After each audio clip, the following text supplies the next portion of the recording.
Welcome to the Sherdog Radio Network preview for UFC Fight Night 241, Barboza versus Murphy, also known as UFC Vegas 92.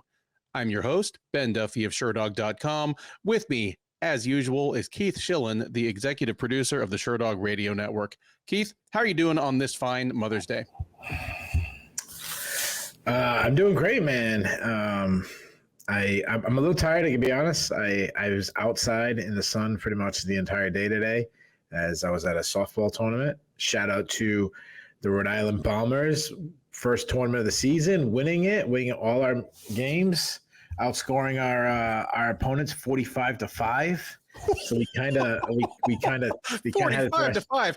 Yeah, I mean, is there no 10-run rule?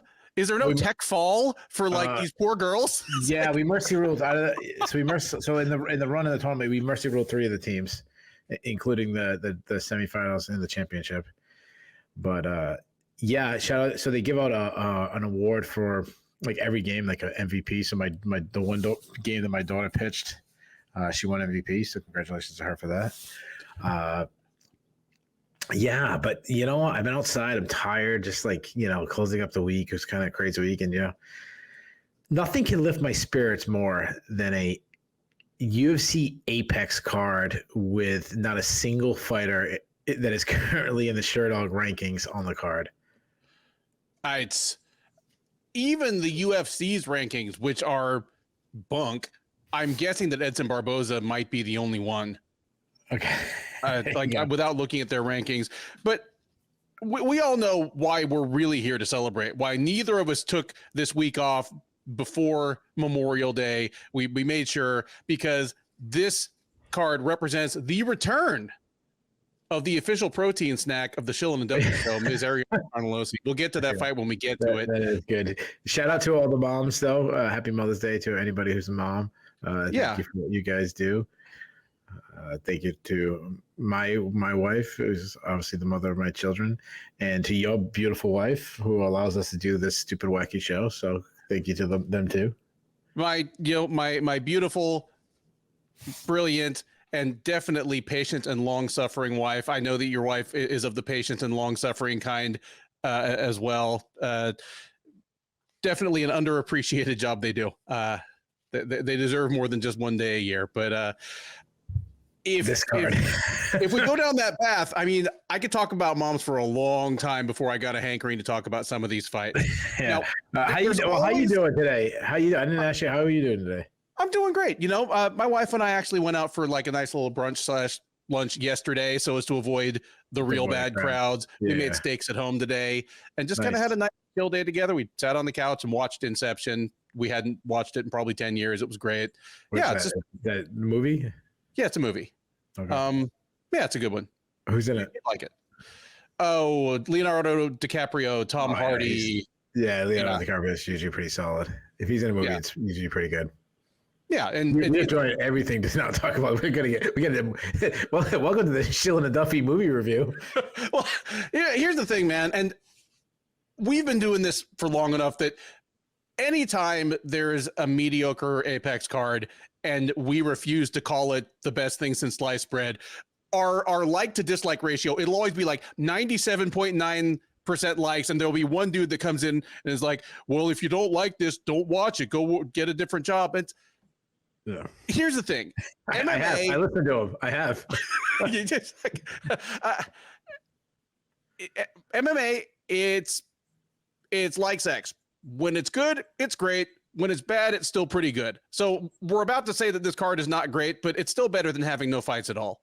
Yeah, but this is not even like sex. This is like going to the bathroom and rubbing one out yourself. Yeah. And if that took 7 hours for some reason, Yeah, you don't have like quality Pornhub. It's like I don't know, the old Skinamax.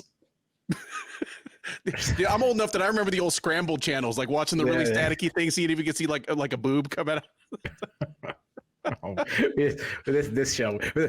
All right, so let's re-record this over and start over. This is the perfect segue because like the first fight up is Vanessa Demopoulos. This oh gosh, this card. you want to talk about movie reviews? I feel like this is the scene in Star Wars, the first one, where Princess Leia is talking to R2-D2, and he's like, but he's really sending a message to Obi-Wan, and it's like, I just want to send a message. Like, I look at this card, and I'm like, help me, Bo Nickal. You're my only hope. You show up and crash the show. Let me ask you a question while we're on movies. Give me a movie you've never seen that everyone's shocked that you haven't seen. Like, what's the most popular movie that you've never seen that everybody somehow has seen? I mean, there are a couple of the big Marvel movies that I've never seen. Like I've never seen Civil War. There are tons of like old classic movies I've never seen. Like for a guy that's seen some classic movies that I've never seen, like Gone with the Wind. I don't know. Like, go for it. I've never seen Die Hard.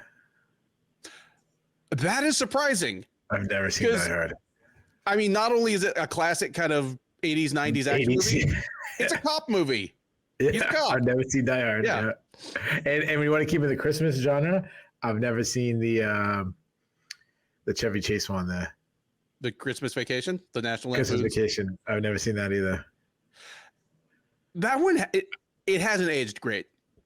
Okay. I wouldn't recommend that one, but Die Hard, solid recommendation. While we keep it on the Christmas movie theme, as I change it from movies to Christmas movies, The Christmas Story, just okay. I think it's grossly overrated. I am actually inclined to agree with you, and I think part of the reason is I didn't see it until I was an adult. Like the people that are like, "Oh, it's the greatest thing ever. I watch it every Christmas," are usually people that watched it when they were 12. Yeah, exactly. Because it's got a lot of jokes that go over, I'm sure, great when you're 12. Yeah. Well, yeah, my 9-year-old son would like it. Yeah. I'll give you one more. This is a really hot take. When people say what's the best Christmas movie, what they really mean is what's the second best. Because the only acceptable answer is It's a Wonderful Life. That's the only acceptable answer. That's a great movie. Yeah, it's not even just a great Christmas movie. It's just a great movie. Mm-hmm. All right. Anyway, what else movie you want to talk about? I mean, I feel as though I should probably ask you some general questions about this card. Okay. Like it's, but all of my usual questions are just going to make it sound like I'm setting us up to make fun of this card. Like I ask you, who's closest to a title shot off a win? We might as well just start laughing. Because the answer is probably Edson Barboza, and he would literally have to win 4 more fights in a row. Yeah, it's either that or, I mean, we don't have a flyweight matchup. We don't. It honestly, like Pinheiro, maybe. I don't know. Angela Hill. I have no idea. Angela Hill. It might be Murphy. It might be Murphy because of his record. If he it might be, but dude, Laron Murphy is the lightweight / Leon Edwards, like the black British guy who's very, very good, but kind of boring on the mic and in the cage. And because of that, he's going to be last in line. And he fights even less frequent. Oh yeah. Yeah. On top of everything. So like he fights momentum going where you can't ignore his like winning streak. There's this random draw in there. Which, yeah, that's this one. I don't know, man. Like we just finished a card in UFC St. Louis that even though it was just another fight in that card on paper, it had that rare moment that on the recap, neither of us had anybody for the cut list. Just a couple of the biggest losses were people who were we're pacing ourselves for this card. This one, there are a lot of people that are on bad losing streaks or like it could be a lengthy and distinguished cut list at the end of this one. You want to hear something crazy? Yes. Speaking of cut lists and taking out the garbage and everything. So my town suddenly like sent out a message. I didn't even notice. My neighbor told me this, that the trash recycle truck just broke. And the solution is like, yeah, we're not picking up your trash anytime soon. Like bring it to Like we have a dump here. Like we have to you have to bring it yourself. My neighbor has I didn't know this. So I took it. Like everyone in the neighborhood put out our trash, and my neighbor has a pickup truck, and he just grabbed my trash one day and brought it to the dump and told me. Okay, so civilization has completely collapsed in Rhode Island. And I'm like, well, I mean, they lower our taxes at least. He's like, yeah, the recycling truck broke, and I'm like, isn't the solution to fix it? Then just fix it. Buy a new one. Get a new one. That's alarming. And there's instantly somebody watching this, right? So our viewers, we've been talking 10 minutes about anything but MMA. We got to have some viewers going to be like, this is the best 10 minutes in this show's history. And then we're going to be like, oh my God, this show would be so much. This 3-hour show could have been 2 hours and 50 minutes if you didn't talk about nonsense, talking about the Christmas story. Yeah, we could have spent that extra 10 minutes talking about. Let's do it opposite. Let's do it opposite. Let's talk 2 hours and 50 minutes about everything else, and then just squeeze this MMA into the last 10 minutes.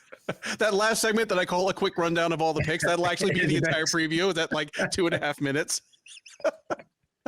And I would so much rather talk about anything in the world right now than MMA. This card. Okay, here. Let's pick what's going to be the fight of the night on Saturday when it all. Okay, fight of the night. Fight of the night. Let's go with. I'll go the main event. I mean, I'll go cheap. No, not Murphy. Dude, that would be news. If Murphy was in that exciting a fight, that'd be news. Yeah, I was thinking one-sided in that one. I wasn't thinking the other side. Yeah. I can see it before. Yanez and Salvador. Salvador's a freaking wild man. He'll be throwing freaking. Yanez and Salvador or Chaos Williams and Carlson Harris. It's one of those two. I'm pretty sure. Okay. Yeah. Yeah. But Barboza versus Murphy, I could see a performance of the night coming out of that. But a fight of the night, that would be something. Yeah. Yeah. I think you're right. We find out that Laurent Murphy left England and he's been training with Johnny Walker for the last year. Comes out that's like a drop kick. He just happens to be in the same locker room as Salvador. As I was just to teach him don't throw a jab. Just throw these crazy hooks nonstop. Yeah. Salvador throws punches we'll get to that, but he throws punches like the Karate Kid 2, when he throw like that little drum thing. And this is somehow the magic mystery that Danielson had to learn by going all the way to Okinawa to learn to throw two punches at the same time like this. Yeah. Well,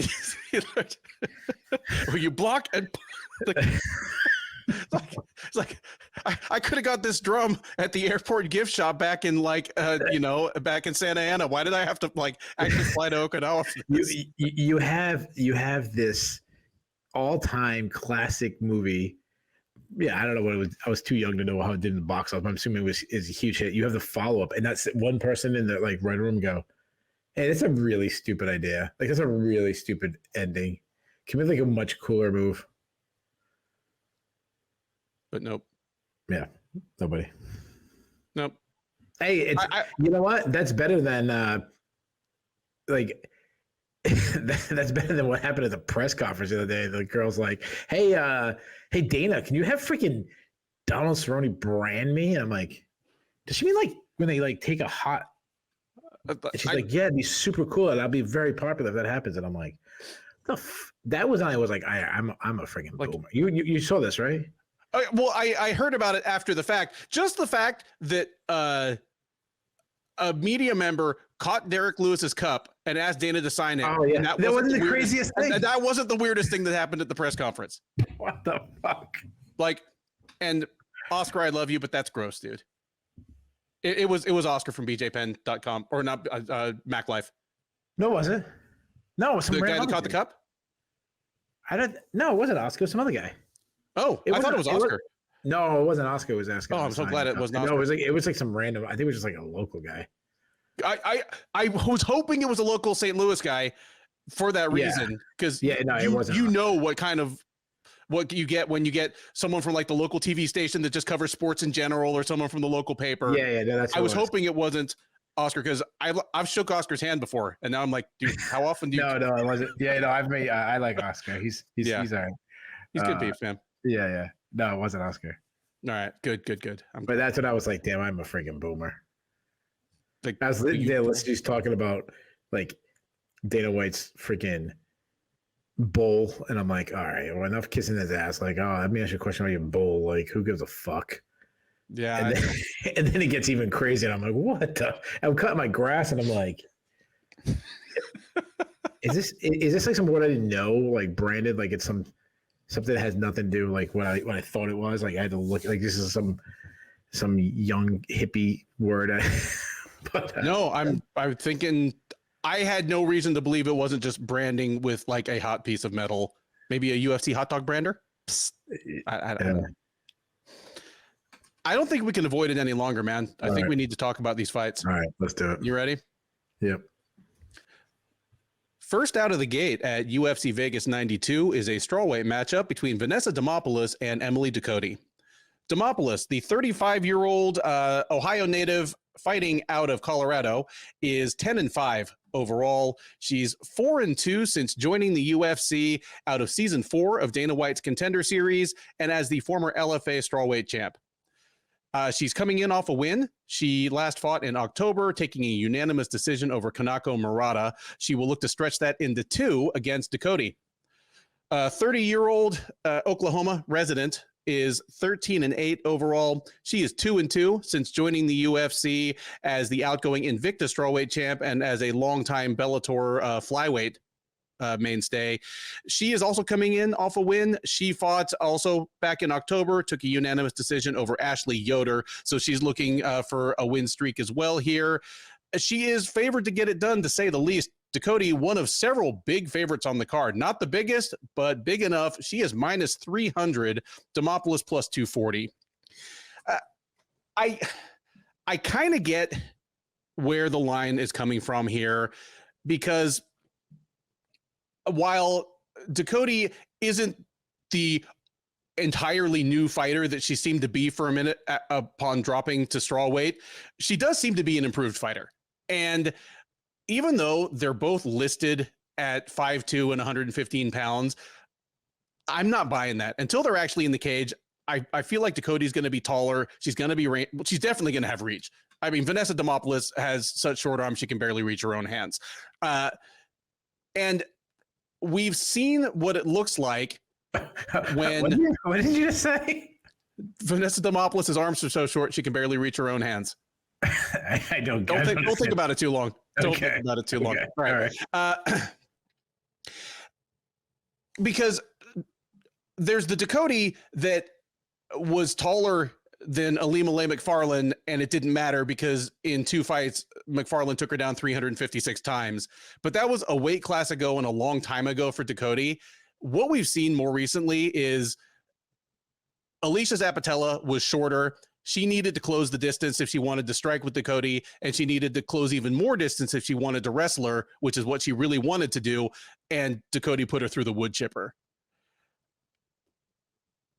You could say the same about Lupi Godinez, but Godinez is a better athlete, a better wrestler, and not quite as tiny as Zappitella.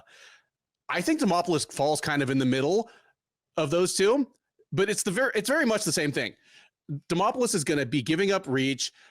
She's going to have to close the distance if she wants to strike, and she's going to have to close even more distance if she wants to get Ducote on the ground, which is what she really wants. And I just think she's going to struggle with it. I don't know that Ducote's just going to like kick her head off like she did Danielle Taylor, or just chew her up with punches on the way in like she did Zappitella for 10 minutes. But I think Demopoulos is going to be very frustrated in this fight. As athletic as she is, she just still doesn't have much for closing the distance other than like running into range or jumping into range, behind kind of big loopy punches. Yeah, I think Ducote's just going to piece her up from the outside, use some lateral movement.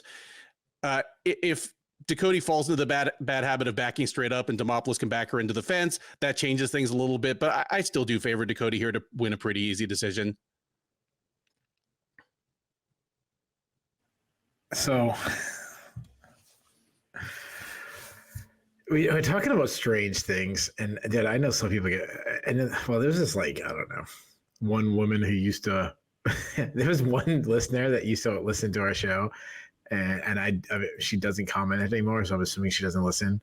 After like, she'd be like, "Hey, great show, guys," and then she'd bitch about me, and then the next one she'd be like, "Great show, guys," and then she'd bitch about something I said again, and she did it like 400 shows in a row. And I'm like, all right, cool. I get it. You don't like me. Like, it's cool. She'd be like, why do you always have to bring up Demopoulos being a stripper? I have no issues with people being strippers. Hmm. I mean, like, everyone needs to pay for college some way or another. Because, I mean, that's why anybody who's ever been a stripper has ever done. Yeah. So what I think is the strangest thing and probably ever in MMA is and I apologize if I've ever got this wrong, but I think I've heard it. You know where I'm going to go with this. Oh, not that yep. not that she was a stripper, because obviously that already tells me like, okay, her home life kind of sucks. She's had a rough life. But supposedly her parents were in the industry. Yeah. Like her mom was a stripper. And like her mom would go on first and then she'd go on second, or maybe they do something together, which is so fucking weird. And her dad worked at her own. Yeah. Even weirder? No, her dad was the DJ, like playing the hits as his daughter comes out. Fucking, I don't know, on stage, titties all hanging out. You know, you gotta put that leg around your neck and shit. So I used to work for a sports radio station way back. Like I was like 21, I think. And like my whole job, I was the promo team, and my whole job was like party, like give away prizes and have fun. Mm-hmm. We had this we did this thing Sunday Ticket at like this like really shitty ass bar, like this like strip club bar, like not one of the nicer ones. And like when I say it would not be the nicer ones, like nicer ones, like the strippers all doing cocaine, like these ones like they're all doing crack. All right. So you kind of get the idea. I understand that women can't shave their legs every single day. Like, I get it. But in certain industries, you probably should. So this girl is like bothering me. Like, there was no one there. It was Sunday morning. No one's there. And she keeps like, they somehow they get Sunday Ticket, like watch the games at the strip club. So she's like, hey, when I go up, you come up and, you know, tip her or whatever. So she keeps bothering me. Finally, I go up like to the front where she is. And she sticks her leg. And she does that thing that strippers like to do. Like, they put their leg on your shoulder and then like pull their leg back against your neck. Yeah. And all I felt was like prickly hairs all the way down my entire neck. I feel like you're getting attacked by a giant tarantula. And I was so like, that was it. I was probably in with that girl. I did not want to be in after that. Anyways, listen. I'm not saying I haven't hooked up with girls who didn't shave their legs, but I think it was just a surprise of it that got me. As far as this fight, so that's the weirdest thing with Demopoulos. I'll say this about Demopoulos: she's come a long way in the UFC. Her striking continues to improve each fight. She's really aggressive with her striking now. She throws tight strikes. I like her straight left. She's starting to show some power. I mean, going back a while, but she buckled Jinyu Fry in their fight and hurt her bad. She likes this like dipping to one side, which looks like she's going for takedown and then landing a punch. Very like what we just saw Chase Hooper do. Her biggest issue with her striking is her defense. She doesn't move her head. She eats a lot of shots moving forward. She's got a good kicking game. She throws up high kicks, though she doesn't really set them up. She closes the distance and she wants to battle and clinch. I like her there. She got dirty box. She got a little mean streak to her. She wants to get to the fight to the ground at all means, but she's a very weak wrestler. She is a very good grappler, but she just can't get the fight to the ground. She shoots without a setup. She will pull guard. She'll Imanari roll. She's a very weak defensive wrestler. You want to take her down. She doesn't mind. That's because she's a good grappler. I mean, she's competed on the world stage. She's got incredible flexibility. Insert joke there. She can catch subs really anywhere. She loves looking for subs off her back. It's like her favorite position. Again, insert joke there. She prefers like arm bars and stuff. The problem is she struggles to get off the bottom. I mean, she did author Sherdog's Sub of the Year in 2020 with that inverted triangle choke, and that was all opportunism and flexibility. It was against it was on Sam Hughes. Yeah. Oh, Sam Hughes. Yeah. I knew it was against someone like a quality person. Yeah. Yeah, well, that was for the LFA title. Like it was a kind of important bout. Yeah. Anyway, I think you summed up Emily Ducote well. Like she's so inconsistent. I mean, her output against Jessica Penne was fantastic, but then she lost against Angela Hill because she refused to match her output. So I really don't know what she get. She fought that fight on her back foot the whole time. She was pulling her punches. When she's at her best, she's a good counter striker. She likes to slip and rip. She does well to kind of avoid strikes with her footwork, a lot of L step in. She throws tight shots inside. She loves her straight left. She's got some pop. She does well to kind of avoid strikes. She stays really tight, kind of keeps her chin tucked.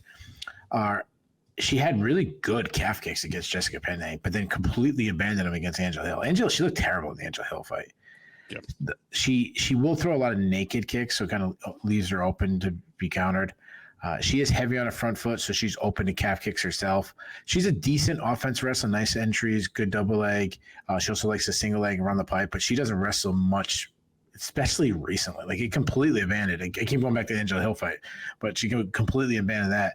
If she gets the fight around, she is a submission threat. She's got 4 subs. I don't think she can be able to sub Demopoulos.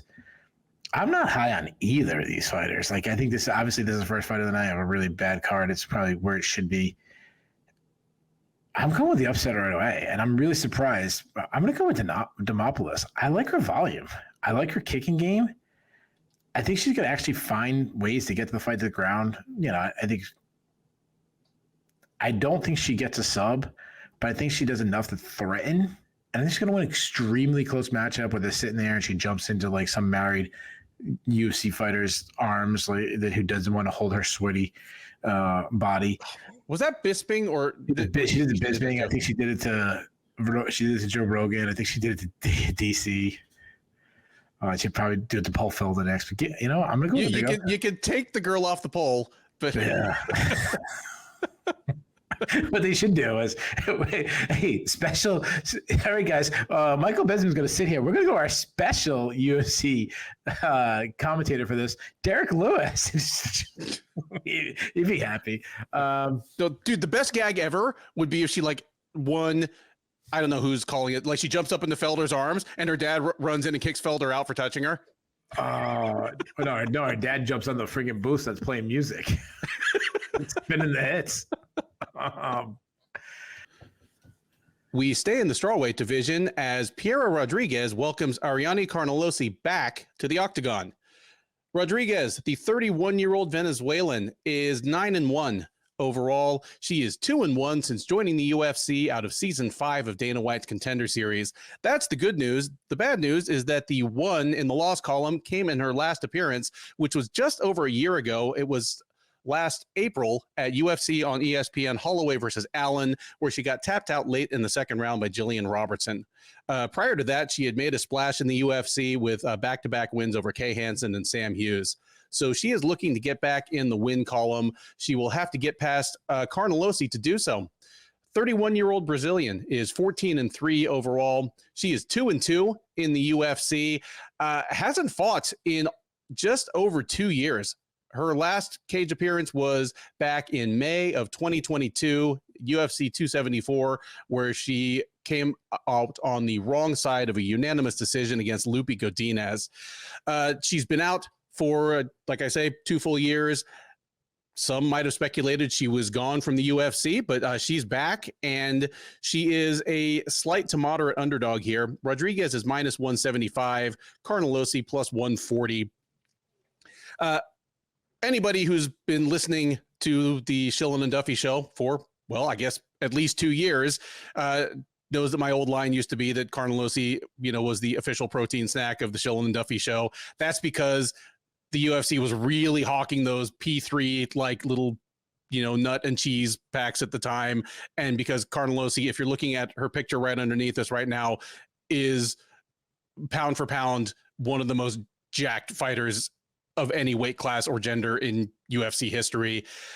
That's the good news. The bad news is that it hasn't really translated to success in the UFC on the level that you might suspect. Like, she has good power, but she doesn't have anywhere near like Rose Namajunas power at 115, despite looking like she could throw Namajunas into the third row. She's a pretty decent wrestler just on pure horsepower, but not as good a wrestler as you would think based on looking at her. She's just, as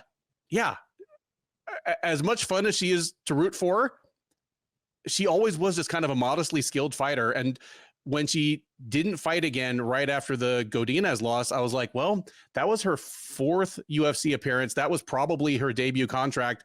I wonder if they just quietly didn't sign her, or I also kind of wondered if she was on some sort of like double secret USADA probation. Well, in the 2 years since she's been gone, USADA is no longer a problem.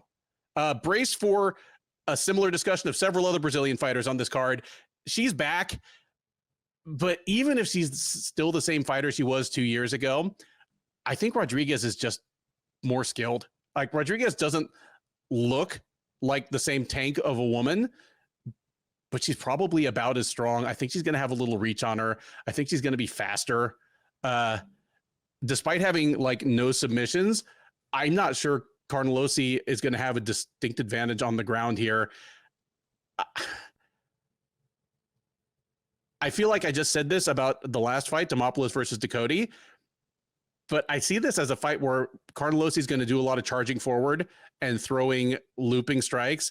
And if Rodrigues is on her game, she should be able to stay out of the way of those, keep this fight at the distance she wants. I don't think this goes to the ground until or unless Rodrigues wants it to. And I can't imagine her doing that unless Carnelossi is really beat up. Give me Rodrigues in a pretty straightforward decision here. Wouldn't surprise me if she won all 3 rounds. Dude, this might be the fight I'm most excited about. I'm so excited to have Carnelossi back. You're absolutely right. She's not good, but she is pound for pound the most impressive build in the UFC, regardless of gender. She doesn't look real. She is. And let me just interject something for our fans. Like, understand that when I call her the official protein snack of the Shillan Duffy show, it's not meant in a creepo way. And when I tell you to go to her Instagram, it's also not in a creepo way. Just you go to her Instagram, and some of the shots of her working out or just holding things of protein powder, it's ridiculous. She looks more like a bodybuilder than some female bodybuilders I've seen. It's ridiculous how muscular she is. Anyway, go ahead. As you were saying that, I just did, and like the second picture is her with this tight like muscle shirt, and her arms are so freaking humongous. I'm scared. She looks like Brock Lesnar. She's like the Brazilian. She's like the Brazilian. Like, her Instagram should just be like female Brazilian Robert Frank. You know who Robert Frank is? Yeah. I just want to see Ariane Carnelossi talking about, it's International Chest Day. Get your swole on. It's the clock. Size is the prize. Dude, his rant about Easter. You ever hear his rant about Easter? No. Oh, he going on. Oh, it's so good. All right, whatever. If you guys haven't seen Robert Frank's rant on Easter, stop this or come back, because then we'll actually get two views for it. But go to Robert Frank. He's like, Jesus comes out of the grave. Jesus about the cross. I can't. That they closed the gym on Easter, and he's like Jesus would be all mad about it. He's like, you can't tell me that Jesus wasn't nailed to the cross, looking down and saying, "Do these motherfuckers even lift?" And he's like, Jesus got out of that grave, and he's like, I haven't worked out in 2 days, motherfuckers. Who wants to go get a good pump going? Robert Frank is amazing. If this is your first introduction to him, you're welcome. Last thing I'll say about Carnelossi is, with kind of the shape of her head and then just how muscular she is, if I didn't know she was Brazilian and they just said, this is Drew Dober's little sister that got signed to the UFC, I'd be like, oh, that makes all the sense in the world. You mean Drew Dober's big sister? Yeah. Like, she just consistently beat him up until they were both out of high school. Yeah. I'll say this. She's super aggressive. I mean, she marches forward. She's like a battering ram. Just charges into the pocket. She's got good volume. She gets in the pocket, and she fights exactly how you expect she would. She throws bombs. She loves to rip the body. I've said this in the past. She's the very, very poor man's version of Jessica Andrade. Oh, that's perfect. And she rips the body because that's all she can reach. Yeah, Portia Baines is dunking on this woman. Yeah. Anyway, go ahead. The big difference is she chases her foes and she struggles to cut off the cage. Mm-hmm. She has like a very big swing and miss style. Like she doesn't make adjustments. She doesn't. I mean, she really struggled with the speed of Angela Hill. She will throw hard kicks to the body and the legs. I like that. She does need to improve like her close quarters grappling. She likes to get in the clinch, but for a girl who's so freaking jacked, she doesn't do well in the clinch. Like Angela Hill beat her up there. I think it's like, she's doing like the pec deck inside instead of, kind of get a little closer. Like she's not used to that motion, or she's like, she's doing like the flies because her arms are out here. I think she's a good wrestler, offensive wrestler. She took down Estela Nunez 5 times, but she had no answer for Lupita Godinez wrestling. Couldn't get off the bottom in her last fight against Godinez. But I've said this a million times. Godinez, when she wrestles, is one of the top in the division. She just doesn't wrestle enough. She's her own worst enemy. I saw this in notes when I was talking about Piera Rodrigues. And I said this last time. On the feet, she reminds me of Jessica Andrade. They fight very similar. So she's an explosive fighter. She likes to get in the pocket. She likes to unload big power shots. She's got fast hands. She throws tight, mean hooks, big power. Though she can load up on her shots, she tends to try to land the perfect blow instead of just letting it come to her, which is something I don't like.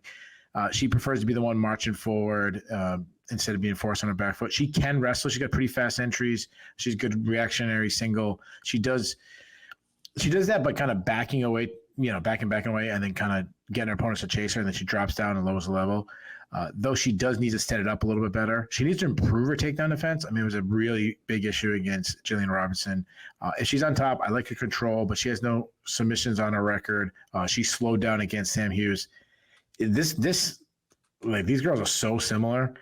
Both throw hard. Both are pretty good offensive wrestlers. Both are bad defensive wrestlers.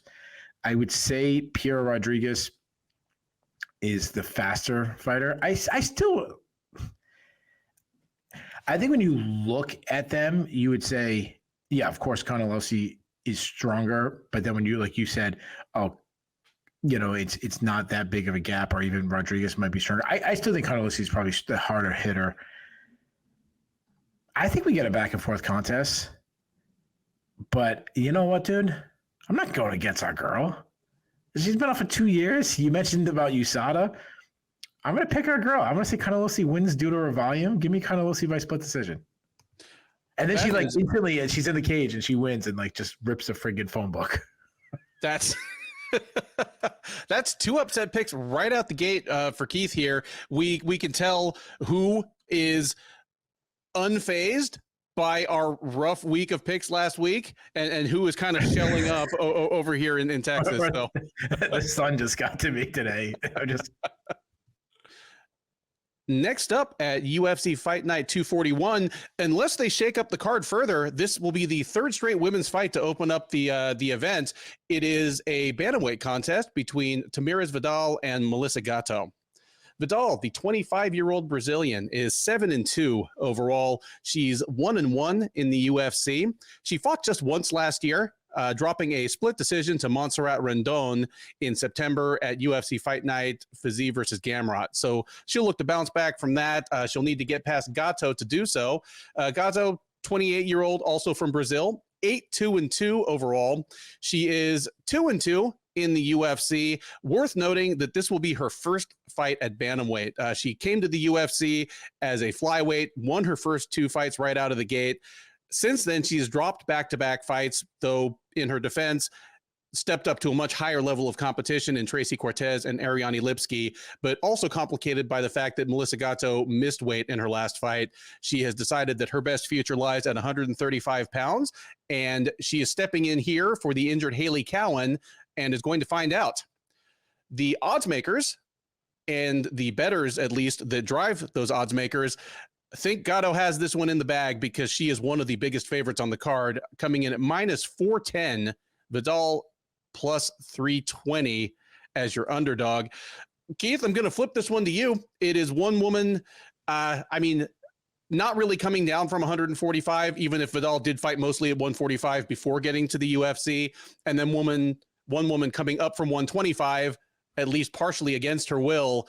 They meet in the middle. Who gets it done, and what does the fight look like? Yeah, this is yeah. I mean, one's a negative 410 favorite, so it's pretty easy to figure out who I'm probably picking. Gatto, I mean, she's a long and lengthy fighter for the division. She's big, she's pretty muscular. She presses the action. She wants to move forward. She's got quick hands. She throws combinations. She got a good kicking game. I mean, she finished Sijara Eubanks with a hard body kick. She likes to get into the clinch and bully inside. She got some good inside trips. She's a solid overall grappler. She has really good back takes. The one thing is she's very aggressive with her submission attack. She'll chase a submission instead of securing a position, and she'll lose position to get that submission. But she's really good at getting this up. I mean, she groups attacks together well, one after the other. But she won't use the opportunities to kind of scramble and get on top or scramble back to her feet. So that's a little concerning. Vidal's 25, so I like that. But she's not a very good athlete, though she did knock out Ramona Pascal with a flying switch knee. So she might be a little more athletic than I first give her credit for. She marches forward. She's a bit flat-footed, doesn't cut off the cage well. She attacks with single strikes. She throws them hard, but there are a lot of single strikes. Loves like a winging overhand. She kept throwing like this in her last fight. She kept throwing the same overhand right over and over again. She can overextend and leave herself to be countered. She does hit hard. I mean, she rocked Pascal a few times in that fight. She throws kicks, but a lot of times are naked leg kicks. She'll look to wrestle, but really won't set up her takedown attempts. She's good at closing distance and looking for body lock takedowns. She'll also like catch a kick and get the fight to go on that way. She's a weak defensive wrestler herself, though. She has 2 submission wins. I seen her jump to get a guillotine in one of them. She likes leg locks. She likes ankle locks. She'll roll for heel hooks. And she's willing to lose position to get one of those. But she isn't some kind of wizard with the sub game. I mean, her one loss came by submission herself. Yeah, I'm on the streak of picking underdogs. I'm not doing this one. I like Gatto here. She's a much better striker of the two. I think she's the better wrestler. I think she's the better grappler. I think she's better everywhere. I really see Vidal's only shot is catching an ankle or something and getting some ankle lock that no one was expecting. But even if you're good at ankle locks or heel hooks or any of those, like, under the knee or attacks, or under the waist attacks, I should, because I'll add knee bars in there and stuff. They're so rare to get anyways, even if you're good at it. So she's got a very small opportunity winning. I like Gatto. I actually think Gatto might get a submission herself. Give me Gatto by second round sub. Yeah, we finally agree on one. I feel as though, because both women have outperformed how I thought they would do when they got to the UFC. When Vidal got to the UFC, I thought she was one of the lower level talents the UFC had signed in a while. And I thought she got past Ramona Pascual just because I thought Pascual was maybe the worst fighter the UFC had signed in that 35-45 weight range. But even against Montserrat Rendon, like, she acquitted herself pretty well in defeat. You point out, and you make a good point, she's still only 25 years old. She has room to improve, but she's a fighter that, has a certain amount of physical prowess and maybe could improve just with additional training, additional reps, additional conditioning. Whereas Gatto looks to me already like a good fighter, a skilled fighter, an athletic fighter who has just kind of struggled to put all the pieces together. She also has outperformed because she joined the UFC in 2021 and she'd been gone from the sport entirely for a couple of years. And her early regional footage in Brazil, like, she looked okay, but she's looked pretty good in the UFC. I mean, she got past Victoria Leonardo with that nasty, like, I think it was like the dislocated elbow thing, like the Shogun versus Coleman type thing. I'm pretty sure that's what it was. And then she got past Sijara Eubanks, but you know what?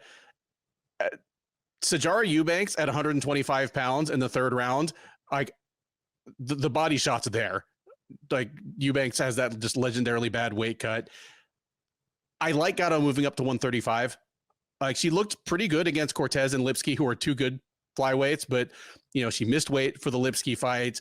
And in at least one of those fights, I think her running out of gas late might have been what the fight turned on. So I like her up at 135. She's not going to give up significant size to most of those women. And even if she still is not as composed a fighter as she could be, not as strategic as she could be, I think she's just better everywhere than Vidal. And kind of like you said, I think it would take a big mistake and a really rare bit of opportunism from Vidal for her to beat Gatto. Give me Gatto here. I'm going to say she gets the stoppage as well. I'm going to say it's a TKO in the second round. I would, and more to the point, probably a TKO on the ground.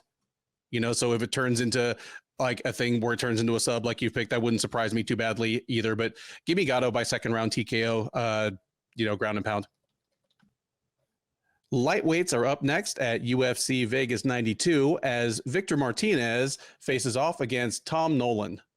Martinez, the 32-year-old from Texas's Rio Grande Valley, is 13-5 overall. He's 0-1 since joining the UFC as the outgoing Fury FC, as a former Fury FC lightweight champ, as a veteran of Combate Americas, and as a graduate of season 5 of Dana White's Contender Series. He made his debut last February, getting knocked out in the first round by Jordan Levitt. So a little over a year later, he's trying to bounce back from that inauspicious debut, and he gets another stiff assignment in the form of the gigantic Nolan. The 24-year-old Australian who goes by Big Train is 6-1 overall. He is also 0-1 in the UFC. He joined as a graduate of season 7 of the Contender Series, made his debut in January at UFC Fight Night Ankalaev versus Walker 2, where he got lamped by Nicholas Mota in just 63 seconds. So hype train, if not derailed, it's at least kind of wobbling on the track. He is looking to get back some of that shine, get back his status as one of the more intriguing prospects in the lightweight division, based, if nothing else, on his gigantic stature. He is overwhelmingly favored to do so. I believe he's the biggest favorite on the card, coming in at minus 475, where Martinez is plus 350 coming back. Keith, is Tom Big Train Nolan the real deal and just had a horrible night at the office, or was he exposed? Tell me how you think this fight goes and how you feel about him as a prospect. Maybe somewhere in between, which is, super easy cop-out answer. When I used to do a show with John Franklin, he'd ask me is he Rebellis to Spain of the lightweight division? No, I won't say that. He could probably out-wrestle Despain. Holy moly. What a fraud that guy is. But I'm not completely giving up on him, but yeah, not buying any stock at him either. Yeah. What I like about Nolan is he's only 24 years old. So obviously that's a huge thing, much different than Despain at whatever 38.5 or something like that. He's big for the division. I mean, he's long, lengthy. The dude's only 6'3". I like his output on the feet. He's got really good output, fast hands. He's pretty accurate. He has nice power, and he really hasn't even come into those power years yet. He's got a big kicking game. Throws hard kicks to the body, to really all areas. I still haven't seen too much of his ground game, but the one time I've seen him on the ground, he had really good ground problem. It's just with his long arm and is he kind of gets around things and kind of. I would say the John Jones defense in that, which the long arms is always great in the ground and pound. But you have to worry if he's going to be gun shy in this fight. Sometimes some guys only takes one time getting cracked and they don't have the durability. So coming off a first round KO loss, you got to see how that affects him. Martinez is the opposite. You're talking about a guy big for the division. Martinez is kind of small for the division. He's a Midas athlete. He does understand what he needs to win, and that he has to make up for his lack of athleticism with just volume and pressure. He's got really good volume. He likes to get in the pocket and throw down. He throws a lot of hard shots. He loves to get inside and hooks and uppercuts. He will target the body. Calf kicks are a big part of the game, which is probably, the one thing about long, lengthy guys, they have those big, long legs that are easy to kick. So if he can get inside, maybe he can chop down the legs of Nolan. He will look for takedowns, but he's not this overpowering wrestler. He has a BJJ black belt, but he's not very durable. I mean, he was hurt in his last fight a lot. I mean, he was knocked out by Jordan Levin, for Pete's sake. Like, I like Nolan here. I mean, I often favor a 24-year-old over 32-year-old anyways. Add in that he's 7 inches taller. I think he picks apart Martinez from range. I think he puts him away. I say he cracks him. I'll see he does in the second round. Give me Nolan by second round TKO. Yeah. So I let you go first on this one because I do have personal bias to disclose here. Anyone who watched our show last week knows that I was actually wearing a Team Ferreira Brazilian Jiu-Jitsu shirt. What you didn't know is that it is literally a Vic the Brick Martinez t-shirt. There you go. He's a good dude. I've interviewed him multiple times. That's your boy. I went and saw him fight live twice in, I guess, 2019. He won both by knockout. Once in Corpus Christi, once down in McAllen, which again is like on the border. One of those is a 3.5 mile. Or sorry, go ahead. Where's El Paso? El Paso is the very far west edge of Texas, right on the New Mexico border. Okay. Like if I take I-10 west, like if I'm just going to California or Vegas or whatever, El Paso is the last town of any size before the New Mexico border. And so when I'm driving that way, I always drive past El Paso just because it's so demoralizing to drive 12 hours and still be in the same state. So we'll just drive the extra 20 minutes and get over the border into New Mexico. Yeah, that had absolutely nothing to do with anything at all. I just figure that's more interesting than this fight. But go ahead, carry on. I just heard El Paso is a nice, cool place. Like I always heard San Antonio really cool. Austin, San Antonio's amazing. Austin obviously has a legendary music scene. It's where University of Texas is. Yeah, Texas is a cool place. Anyway, I went and saw Martinez fight twice. First time he knocked out a pretty good friend of mine to win the Fury title. Then the other one he fought at that Combate Tito versus Alberto card and knocked out another dude. So I like Vic. Again, just, I think he's a super good dude. He is the protege of Diego Ferreira. In fact, I imagine Diego, maybe he might not even have come back to Texas. He might have just headed straight for Vegas from St. Louis. Having said all that, I'm not going to pretend that Vic is more than a marginal UFC talent. I'm not going to say he's lightweight Ike Villanueva, but it's that same sort of thing where he blows people up on the regional level, but at the UFC level, he's a minus athlete.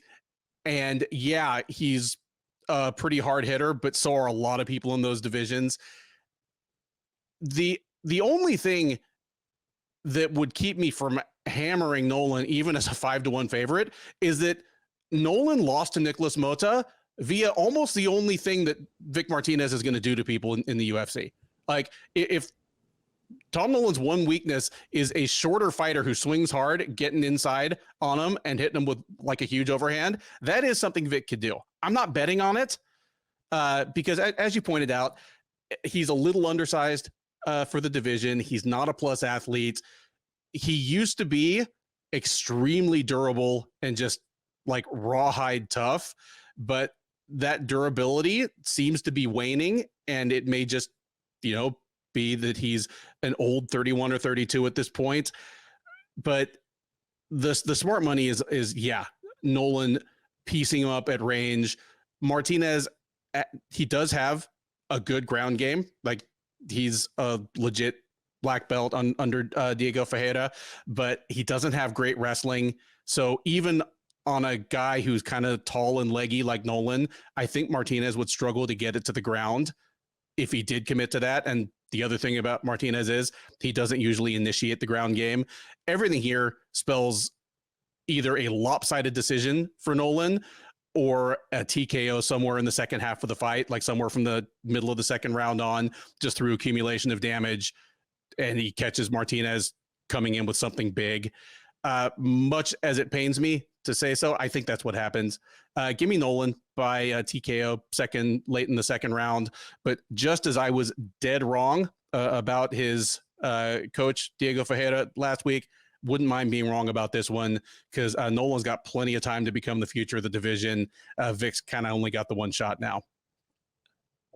Next up at UFC Fight Night 241, the first of maybe several, hey, didn't these guys used to be kind of a big deal matchups? It is a middleweight clash between Magomedov and Warlley Alves. Magomedov, the 33-year-old Dagestani by way of Germany, is 25-6-1 overall. He is 1-2 since joining the UFC as a former PFL standout. He was the runner-up in their very first season at middleweight. Also had good success in places like KSW afterward. But he finally joined the UFC in late 2022. Debuted with a win over Dustin Stoltzfus, and since then he has back-to-back losses, though in his defense, they were against Sean Strickland, who went on to win the title in his very next fight, and Caio Borralho, who, I mean, there's probably decent odds on him at least getting a title shot by the end of this year. He gets a step back from those lofty heights in the form of Alves. The 33-year-old Brazilian is 14-7 overall. He's 8-7 since joining the UFC. Oh my goodness. Just about a decade ago. He fought twice last year, losing both times. He dropped a split decision to Nicholas Dalby at UFC 283 in January, came back in October, and got knocked out in the first round by Ikram Aliskerov. He is on a 3-fight losing streak overall. He is probably fighting on Saturday to avoid being part of one of the largest Shillan Duffy cut lists in the history of the show. And he is not favored to get it done, as Magomedov is minus 270, Alves plus 220 on the comeback. I can't believe that Warlley Alves is only 33. I fully expected him to be like 38 years old when,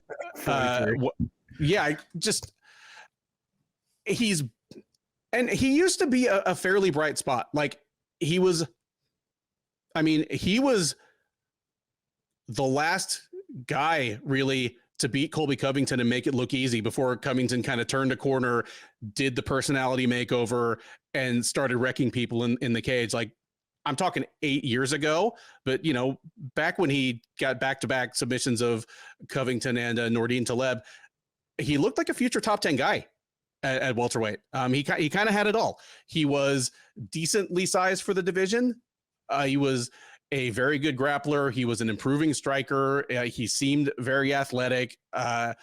He was aggressive. He had decent wrestling, you know, or he was, he had decent offensive wrestling, and he was one of the few guys that he would defend takedowns with a guillotine, and it worked over and over again. Since then, everything just kind of fell apart, and you can blame what you want for that. But you know what? When the athleticism and durability seem to evaporate overnight, and then that fighter starts to like have long layoffs where, I mean, he didn't fight at all in 2020. He didn't fight at all in 2022.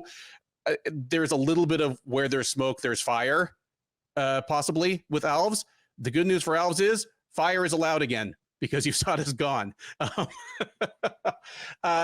With Magomedov, it's a little bit of the same thing.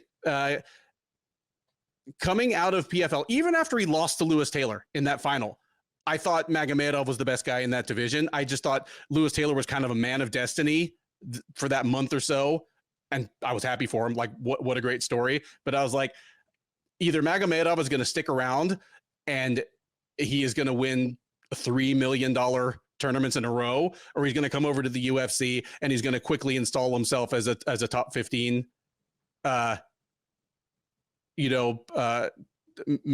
middleweights. Neither happened. He disappeared for a couple of years. In his case, I believe it was due to like difficulty traveling during COVID. He had all sorts of like visa issues and stuff. And when he finally made it to the UFC, I mean, he knocked out Dustin Stoltzfus in like 20 seconds. We couldn't tell anything from that, but against Strickland and Borralho, even taking into account what a good fighter Strickland is and how hot he was at that moment and what a good fighter Borralho is, like, just Magomedov hasn't looked the same. He's very much cut from that Dagestani Abdulmanap Nurmagomedov student mold. He is one of like the lankier types. He is, he prefers to kickbox but can wrestle. He's one of those Dagestani types, but he doesn't seem to be the athlete he was. He doesn't seem to have the durability he did in like 2018, 2019. He just really has settled in as just another guy at 185. And that's a shame because 185 is kind of a wide open division. This is me just taking a long way around to saying that this is kind of a matchup between a diminished fighter and a shot fighter. Alves looks kind of shot. So unless he's taken a shot that reverses that, I got Magomedov in this one. And given how Alves has looked, I'm betting that Magomedov probably gets the knockout here. Give me Abus Magomedov to at least get himself back in the win column here. I'm going to say it's a second round knockout. And I just think Alves is going to be stuck on the outside against the kind of long range kicks and jab of Magomedov. And if he does manage to get inside, I don't think he's going to like what he gets there either. I don't think he's going to be able to take down Magomedov. If Magomedov tries to take him down, I don't think the guillotine's going to work, and he's going to end up on the bottom getting pelted. In fact, that's kind of the call here. Magomedov takes Alves down in the second round. Alves tries the guillotine. Magomedov pops his head out and then ends up pummeling Alves into the canvas. Dude, this fight. I forgot some of Warlley Alves' losses until I looked at him like, oh my gosh.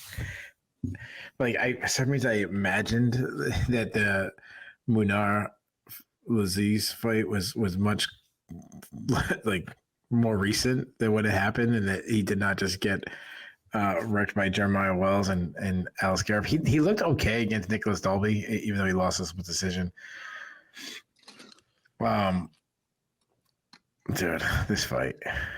So let me do a quick story time with Keith just to change it up. Is that all right? Absolutely. Like longtime fans will look at this when it comes out and they're like, man, they talked for 15 minutes about the Magomedov Alves fight. They must have some really hot takes. And then they find out that I just did a complete career retrospective for both of them. And you told the story. Hit me. I'm ready. This is a quick one. So, but I think this is a pretty funny one. The guy that it happened to they won't find it too funny, but so my job as I walk by get to my desk, I have to walk by this other guy's desk, and he always has like a wallet out sitting on his desk. I'm like, what's this guy would just leave his wallet out?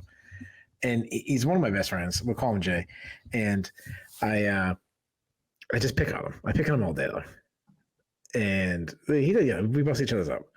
So then he's not in his desk and I see his wallet. I'm like, I'm just going to I grab the wallet and I put it in some other guy's desk and I hide it. But other guy's out. And I'm like, it's going to be this thing where, I'll be like a little panic for a couple minutes. We'll all laugh about it. Like check the bathroom, maybe check it everywhere. And then finally I'll be like, oh, I think Kyle took it. But I showed some other guy that I was doing it. So this was not Thursday, like 3 days ago, but like 10 days ago. It was a Thursday. While I do that, I think it's going to only be like a 10-minute prank. A guy gets shot in the face, and we all run out to work the scene and everything. For those who don't know, I'm a detective, and I forgot about it. Well, he must have two wallets, and he grabbed his other wallet he uses all the time, and it's kind of weird, but whatever. He has two wallets somehow. I don't know. This one, he just keeps he's in the military. He's like in the National Guard or something. He leaves like his military stuff in it. And he leaves that Thursday with his regular wallet. And then he has like his National Guard drill weekend. And he drives like an hour to some base and he's got to go on. And then he realizes he doesn't have his wallet, which has his military ID, and they won't let him on the base. his commander like sends him home, and he like doesn't get paid and is like getting written up for losing government property. He calls the other guy that. So the other guy happened to get called in that Friday. Like I guess he was going like Friday night. So by the time he realizes it, he calls that other guy who was on call, who happened to be at the station. The guy forgot that I took his wallet. And the guy's like looking all around. He's like, dude, it's not here. I don't know. He just forgot it. So I don't know anything on it. I come in to work on Monday, and then the other guy, we'll call him Brad. He's like, dude, remember when you took LaFawn's wallet? He's like, he's going to kill you. And he tells the whole story about he's getting written up for it. And I'm like, shut up. I'm like, oh my God, I can't believe I forgot to give it back to him. But I'm like, shut up. Like, now you're trying to prank me. Like, ha, ha, ha. No, 100% happened. Everything happened. So, dude, ouch. Yeah. And I'm like, oh shit. Like, sorry, dude. Sorry, I got you a friggin' court-martialed. And now it's like a few good men too. You know. and that man was Warlley Alves, and he didn't fight for another year. Yeah, there you go. That was Warlley Alves. So I can't put this off anymore. Magomedov, he's pretty athletic. I'll say that. He's a long and lengthy striker. He can fight on both stances. Quicker hands, decent pop. He likes to lead with a lot of his right hand shots, which is unique. He throws some combinations. He switches stance and mid combo, which I like. But everything I just liked about him, he showed early in the Strickland fight, and then he hasn't shown it since. Because against Bajalo, he was extremely gunshot. He was throwing single strikes. He kept head hunting against him. Looked like a completely different fighter than he has in the past. Now, he has a good kicking game. He's got a good high kick. I mean, he front kicked Dustin Stolfus out of oblivion, kind of made him get rushed up the rankings because of how great the knockout was. Good calf kicks. He will throw some naked shots. We'll leave him with that. He can wrestle, but you think of this, that era of the world, you think like Dagestanian powerhouse, and that's not him. Like he can get takedowns, but he's not Habib. He's got pretty good back takes. He is a submission threat. I wonder about his cardio. Like his cardio failed against Sean Strickland, but Strickland's pressure really got to him. But then I wonder if it was less about cardio and more about just being a front runner, and he just doesn't handle adversity well. Warlley is obviously super inconsistent. I mean, he looked like a top 15 guy at one point in his career, and then like not shortly after, he looks washed. He's still a good athlete. He moves well. He needs to move well because he keeps his hands really low. But and his hands are not the quickest, but he still has power. He crushes the body. He hits hard. He's constantly looking to land the perfect punch, though. He has mean calf kicks. I mean, I go back to like Sergio Moraes fight, the Unai Lazias. He was having so much success with those calf kicks against them. He does well to use his strength and overpower his opponents in the clinch. He's a really good grappler if he can get the fight to the ground, but he struggles to get the fight to the ground because he isn't a wrestler. And then he's actually abandoned wrestling. Like he didn't look to wrestle Nicholas Dalby at all. Probably his best advantage was to wrestle Dalby. He's a BJJ black belt. He's got slick submissions, slick back takes. He's got really mean ground and pound. Even though he's like this legit grappler, he's been subbed in the past, like Randy Brown subbed him. And I'm worried about his durability. I mean, he was starched by Jeremiah Wells. He was starched by Ikram Aliskerov. But both those guys are really powerful, like strikers. I shouldn't say Wells is a powerful striker, but he hits really hard. And he gassed against James Krause early in their fight. Both guys are so inconsistent. It's like it's impossible to be confident in either guy. I'd say this is a step down in competition than what Magomedov has faced. Oh, yeah, it is. Yeah. Obviously, yeah. I mean, Strickland was the champion. Even though I think so. He fought in a title eliminator in his second UFC fight. Yeah, Strickland went on to fight for the title in his very next fight. Yeah. That obviously was a pretty stupid statement. What I just said. The sun is good to me, I guess.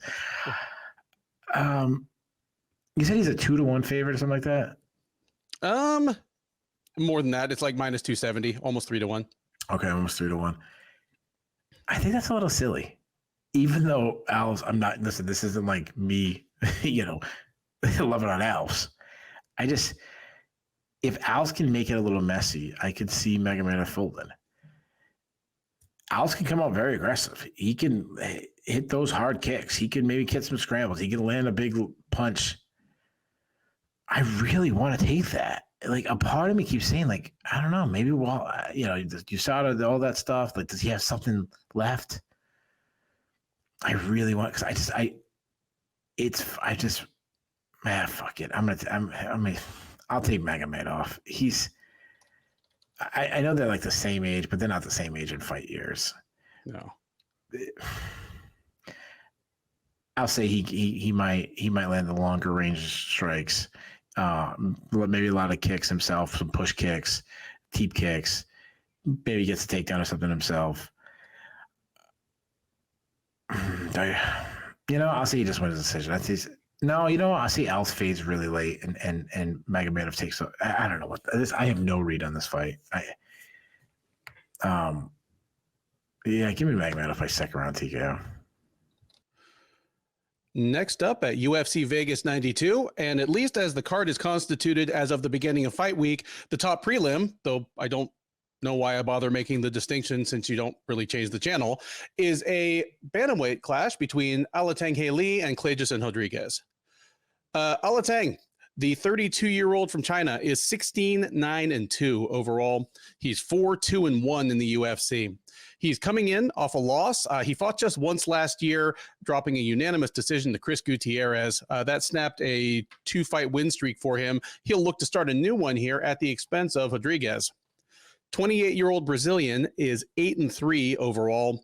He is 1-2 since joining the UFC out of season 5 of the Contender Series. Worth noting that he's 1-2 overall. He's 0-1 at bantamweights. He lost his UFC debut.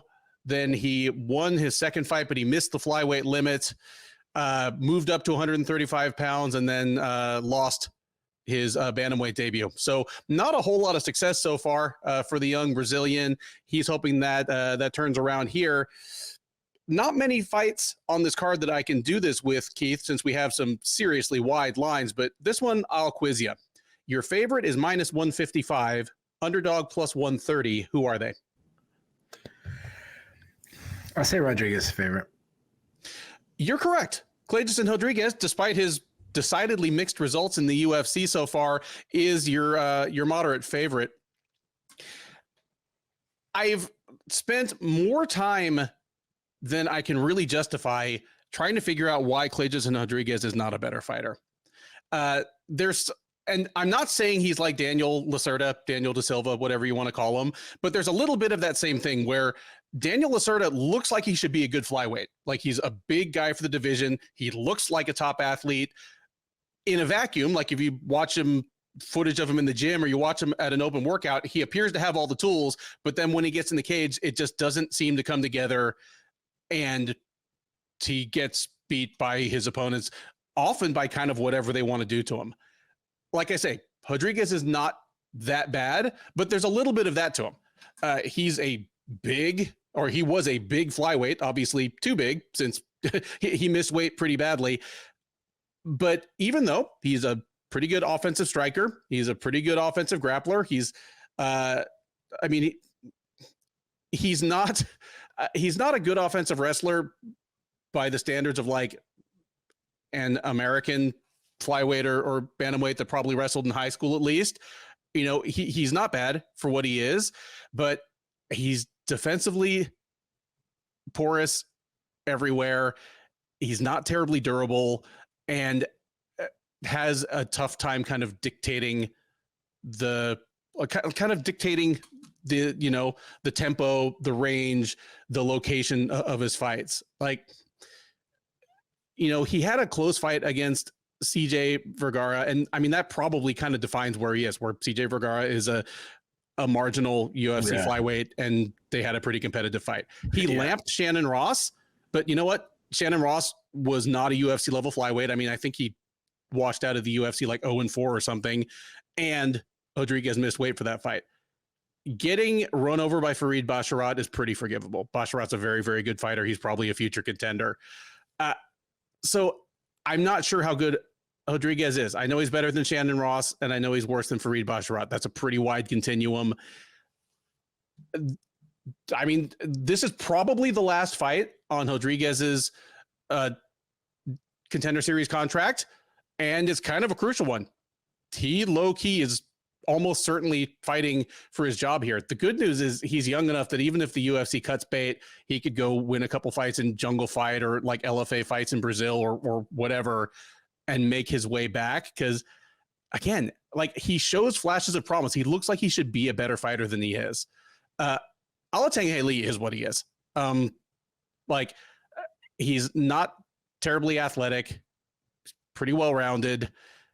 And he's had I think he's had a very straightforward UFC run. He's like lost to the good fighters. Chris Gutierrez is a very good fighter. Casey Kenny was a pretty good fighter at the time they fought, like especially. And Alateng Heili at the time was like, he wasn't like far along in his development. I don't think he'd even started training in the US yet. He's a good test for Rodrigues. You nailed the line. I was actually a little surprised that Rodrigues was the favorite because I actually like Alateng Heili in this fight.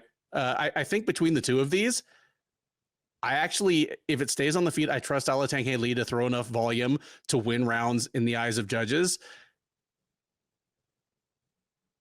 And, if I knew that Rodrigues would like maybe mix in takedowns where appropriate, and again, really just kind of take control of the fight, I might feel more comfortable taking him as the favorite, but I just don't trust him to do that. I could see moments where both these guys are kind of swinging down pretty hard on each other, and Alateng Heili just wears whatever damage he gets better than Rodrigues does. Rodrigues does not react well to getting hit. I think this will probably be a pretty fun, pretty high-paced fight, but give me Alateng Heili to win a decision in a slight upset here and just continue the slow and gradual maturation process of Kleydson and Rodrigues. Dude, I think we might have done this before, but I'm going to do it again. What happened to Casey Kenny? He was a pretty good fighter. I was just looking at his record. He has 3 losses in the UFC. These are his 3 losses. Marab, a split loss to Dominic Cruz, and a split loss to Song Yadong. And he hasn't fought since, and it's been almost 3 years now.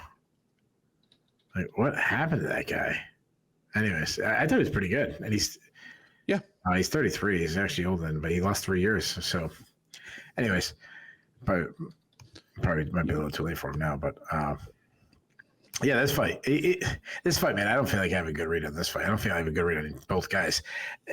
Alateng Heili, I mean, he looks good one fight and then terrible the next. I mean, he showed me something against Chad and Hellier. He looked great at that point, but then he looked so bad against Chris Gutierrez. Now, that's a step up in competition. I understand that, but it's not just that he lost, but how he lost. I mean, he had a low output. He's a low output striker in that fight, not very fast. He likes to slip and rip. That's his style. Works behind a jab. He loves his straight right. He likes to work the body. He showed some power against Kevin Kroom and his knockout of there. He has some mean leg kicks, but he's open to leg kicks himself. Chris Gutierrez teed off on him, going all the way back to the Casey Kenny murder with leg kicks. He's pretty durable, though. I mean, go back to that Kenny fight. Like, he took a beating, kept bringing it. He can wrestle. He likes snatch singles, but there's nothing, too spectacular about his ground game. Just more, round winning. Move over to Kleydson Rodrigues. Despite moving up from flyweight recently, he isn't an undersized bantamweight. He's not very, he's not small. He's very athletic. He has that capoeira background. He fights like a wild man. He loves flying knees and spinning attacks and like high, exciting moves that the crowd would like, though they stick him in the apex. It is what it is. There's a lot of variety of strikes, though. He attacks with everything, all 8 points. He will sit back and kind of low, and then suddenly explode at his opponent. He uses feints to set up his big shots. He throws hard strikes, but because of his style, his volume is a little low at times. And he also loads up. He kind of has to pace himself because he throws everything into his shots. I do like the heel target the body, and kicking is a big part of his game. Like, I like his front kick, his teep kick. He'll turn his hips over, rip a hard body kick. I hate his defense though. He has the kind of this tall man's almost similar to what we just saw with Trey Waters, where he kind of keeps his hands out and rolls with punches. I do like when he gets in close quarters and he starts turning those punches kind of John Jones style to the elbows inside, which is a mean thing. He's strong in the clinch with his grappling. He will go for a takedown, but he kind of just dives right in. Not like NCAA wrestler type. He's a weak in defensive wrestling. He also makes a mistake of jumping guillotine. He only has 2 subs on his record. He does need to improve his ground game. CJ Vergara mounted him twice, and he struggled to get off the bottom against Basharat. I mean, Basharat's really good, like you mentioned. But he's gassed out in the past, but I think that's more of a flyweight thing. You do, cutting a lot of weight. This is hard to pick because both guys have been super inconsistent. But like, both guys have had moments where they look absolutely brilliant, and then other times it's like pulling your hair out. I'm going to go the opposite of you. I'm going to go with Rodrigues. He's younger. He is the better athlete. He's the one that he could still be making improvements. He has the raw athleticism. Give me Rodrigues. I'll say it's a very close fight. I'll see he wins a split decision. The 6-fight main card of UFC Fight Night 241 starts with a light heavyweight matchup between the debuting Oumar Sy and the debuting Antonio Trocoli, 2 first-time UFC fighters who took very differing roads to get here. Sy, the 28-year-old Frenchman, is a perfect 9-0 as a professional mixed martial artist. He fought a couple of times last year in European promotions, including KSW and KOF. In fact, got back-to-back first-round finishes over UFC veterans in Enrique da Silva and Ildemar Alcantara. That was good enough for him to get the call up to the Octagon, where he had been scheduled to take on Rodolfo Bellato. Bellato withdrew, and in comes Trocoli. The 33-year-old Brazilian is 12-3 with 1 no contest overall. That 1 no contest represents his appearance on season 3 of Dana White's Contender Series, where he throttled Kenneth Berg in the first round, but that was overturned when he tested positive for banned performance enhancer nandrolone. He lost his spot in the UFC for that, or lost any potential spot in the UFC over that. Went and won one more fight in Brazil and was actually signed to debut in the UFC all the way back at the end of 2022 against Ovin St. Preux, but Trocoli had to withdraw from that one. So he finally gets the call up here against Sy, and he's a pretty hefty underdog. Sy comes in at -260, Trocoli +210. First thing I wondered about Oumar Sy when he hit my radar was, is he related to Sadibou Sy, the longtime PFL standout? As far as I can tell, no. Sadibou Sy is Swedish, Oumar Sy is French. I think it just comes down to both of them being of Senegalese descent, and Sy being a pretty common last name in Senegal. So, but kind of like Sadibou Sy, Oumar Sy is a big, tall, lanky guy for his weight class. He was originally a kickboxer by training. Like, I don't think he's had a lengthy kickboxing career or anything, but definitely his initial training was in kickboxing. But he's become a pretty well-rounded fighter. He doesn't love to initiate the ground game, but he's more than welcome to finish things, or more than happy to finish things if his opponent takes him down there. You'll have probably a better scouting report on the actual pluses and minuses of his striking game, but to me, it seems like he uses his height and length pretty well. He's pretty good at dictating distance. He has good power, as you would expect. He's a big dude, and he's got that just mechanical power that comes from having long arms and decent punching technique. Same with his kicks. On the ground, for such a big guy, like pretty quick back takes, good chokes. It almost doesn't matter all these things that he's good at, because I just don't think Antonio Trocoli is all that good. This is a guy that he does cut a freakish physique. Like, maybe he should have fought in St. Louis last weekend, because he would have fit in right alongside all the kind of circus sideshow physiques. Like, he's one of those guys. I think I said, if you just silhouetted everyone at UFC St. Louis against the screen, I could recognize half of them just by their silhouette. He's one of those. He's a 6'5" guy that fought most of the first half of his career at welterweight. Like, just really tall, lanky, long-limbed guy, but not a terribly good athlete.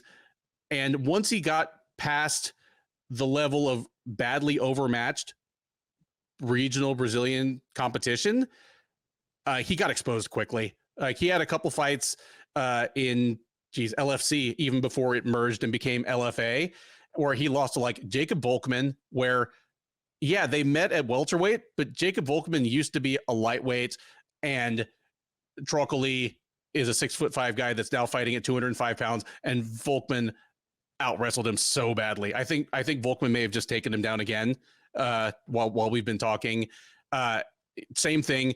Diego Lima, who, if you remember, he's not the better Lima brother, out wrestled him badly and just mauled him and dominated him on the ground. You know, he came back and he looked fantastic on the Contender Series, but then, you know, he popped badly.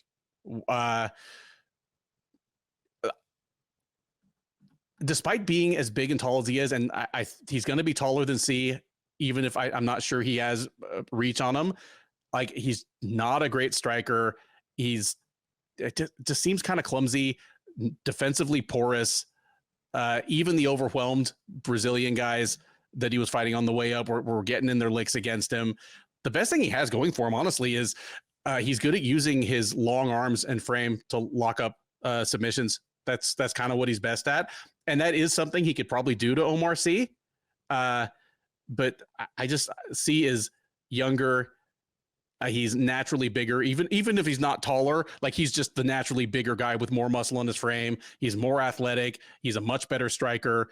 And I'm not even sure Trocoli is better on the ground, except that maybe things like grabbing guillotines and Bravo chokes in transition and kind of using his arms to get submissions from strange angles.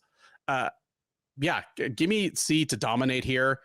My guess would be that he gets a knockout on the feet, and I'm going to say it happens in the first round. Give me Oumar Sy to make a big splash in his UFC debut, go to 10-0, and kind of get the hype machine cranking. Yeah, this I mean, you kind of summed this up really well. This is so when I looked at tape study of C, I kept going back and seeing if I was looking at the wrong dude, because this guy's fighting at 205 and he actually was a heavyweight. Mm-hmm. But he doesn't move that way. He's pretty well rounded. His frame is weird. Like, he's a athletic. He's got this athletic build. He's not super long, but he's got some length on him. And I kept looking at. I felt like I was watching a lightweight, and I kept stopping. I'm like, am I the right guy? And I look. I'm like, yes, it's KSW. It says it. And I'm like, yeah, this is the right guy. This is the right matches. I like what I saw. I don't think he's a upper echelon talent. And though there's a lot of people who think he is, like a lot of people that are really high on this guy. He's well rounded. He moves well.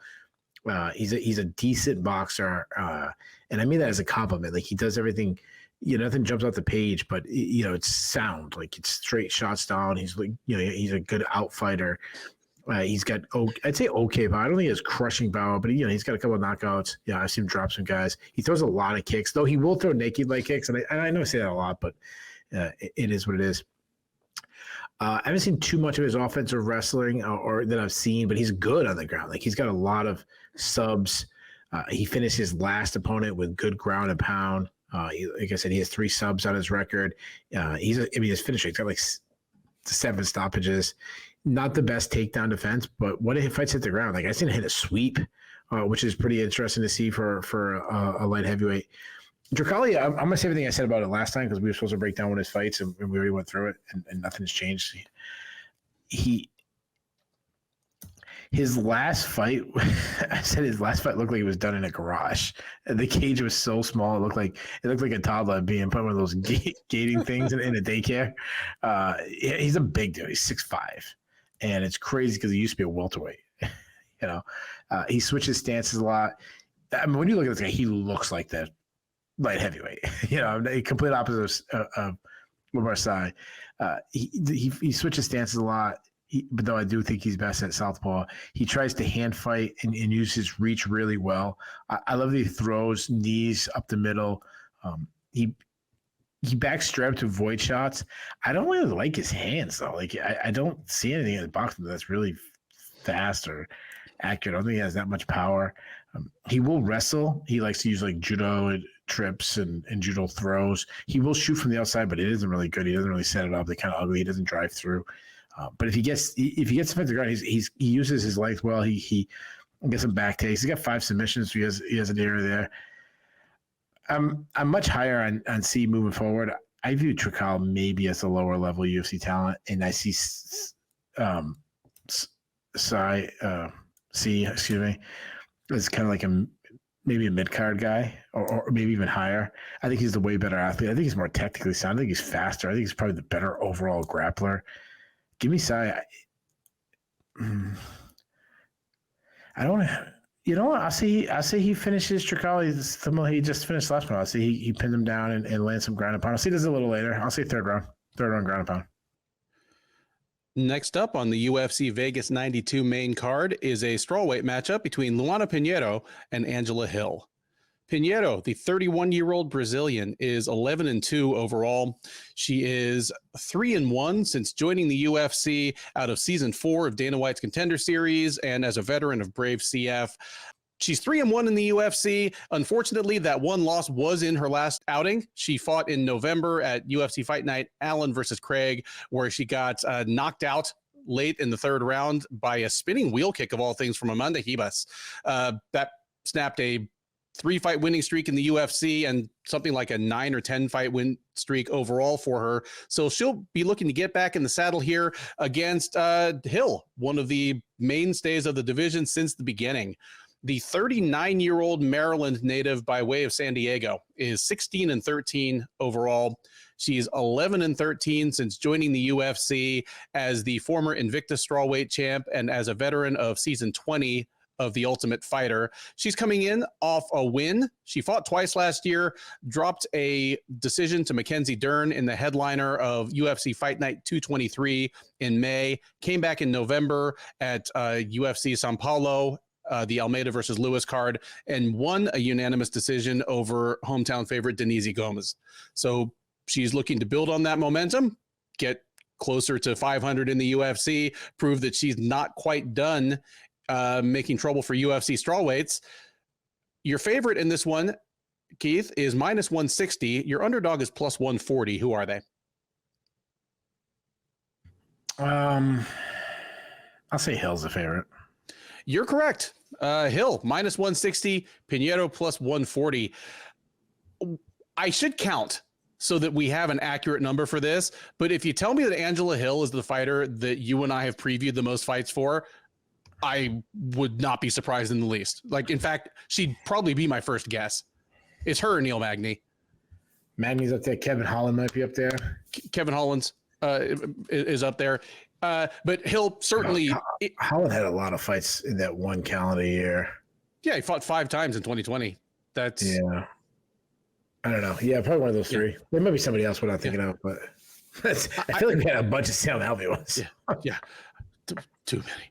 I'm going to flip this one to you first, but I don't know why I'm bothering, because the scouting report on Angela Hill never changes. So the question is, does her opponent mysteriously start sucking because of the Angela Hill magic, or do they wave away the magic and just, expose her limitations, which supposedly it should be well known.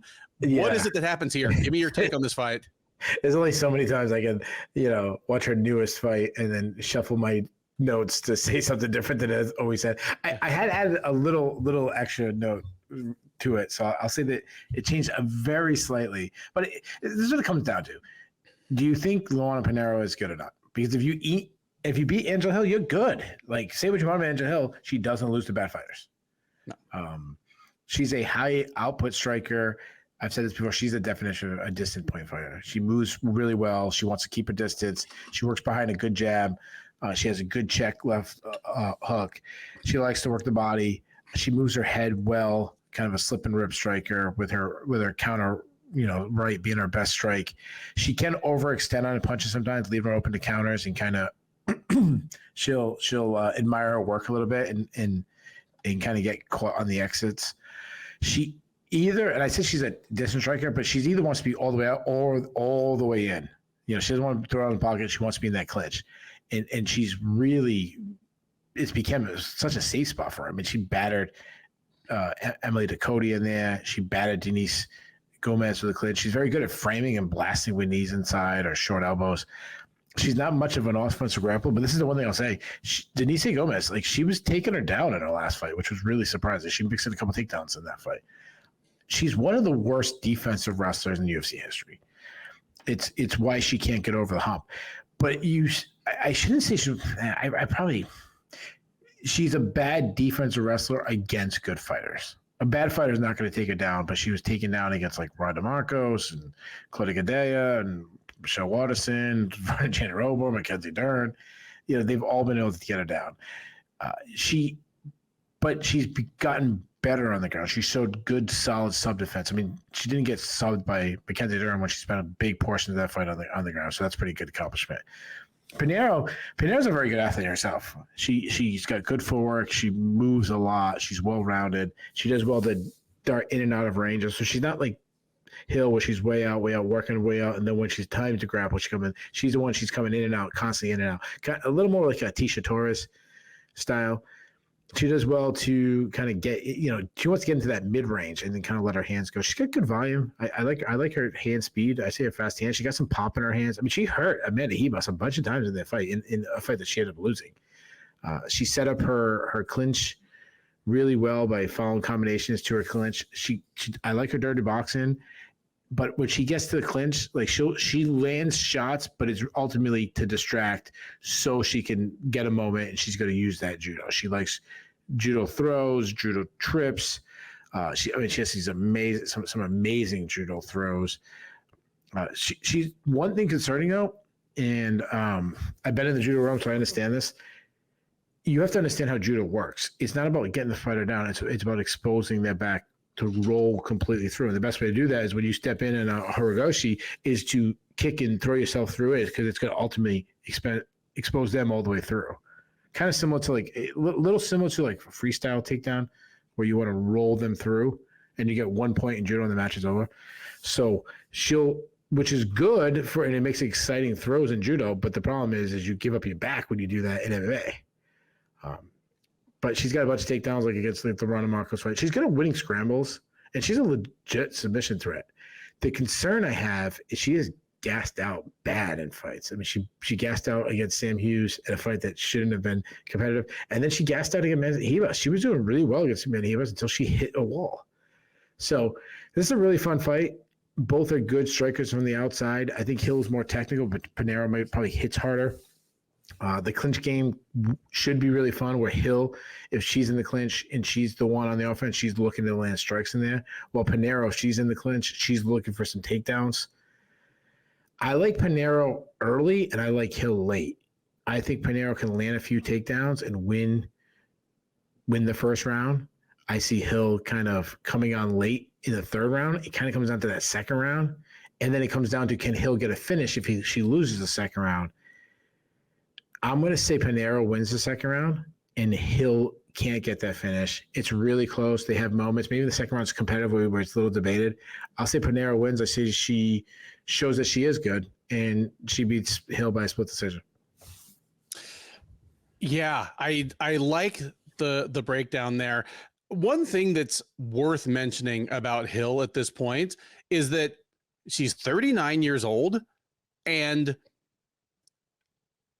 the top gear may have slipped a tiny bit, but not appreciably so. The wheels are not even close to falling off the wagon. She's functionally the same fighter she was 5 or 6 years ago. She's functionally the same fighter she was when she landed in the UFC, which at this point is almost 7 years ago.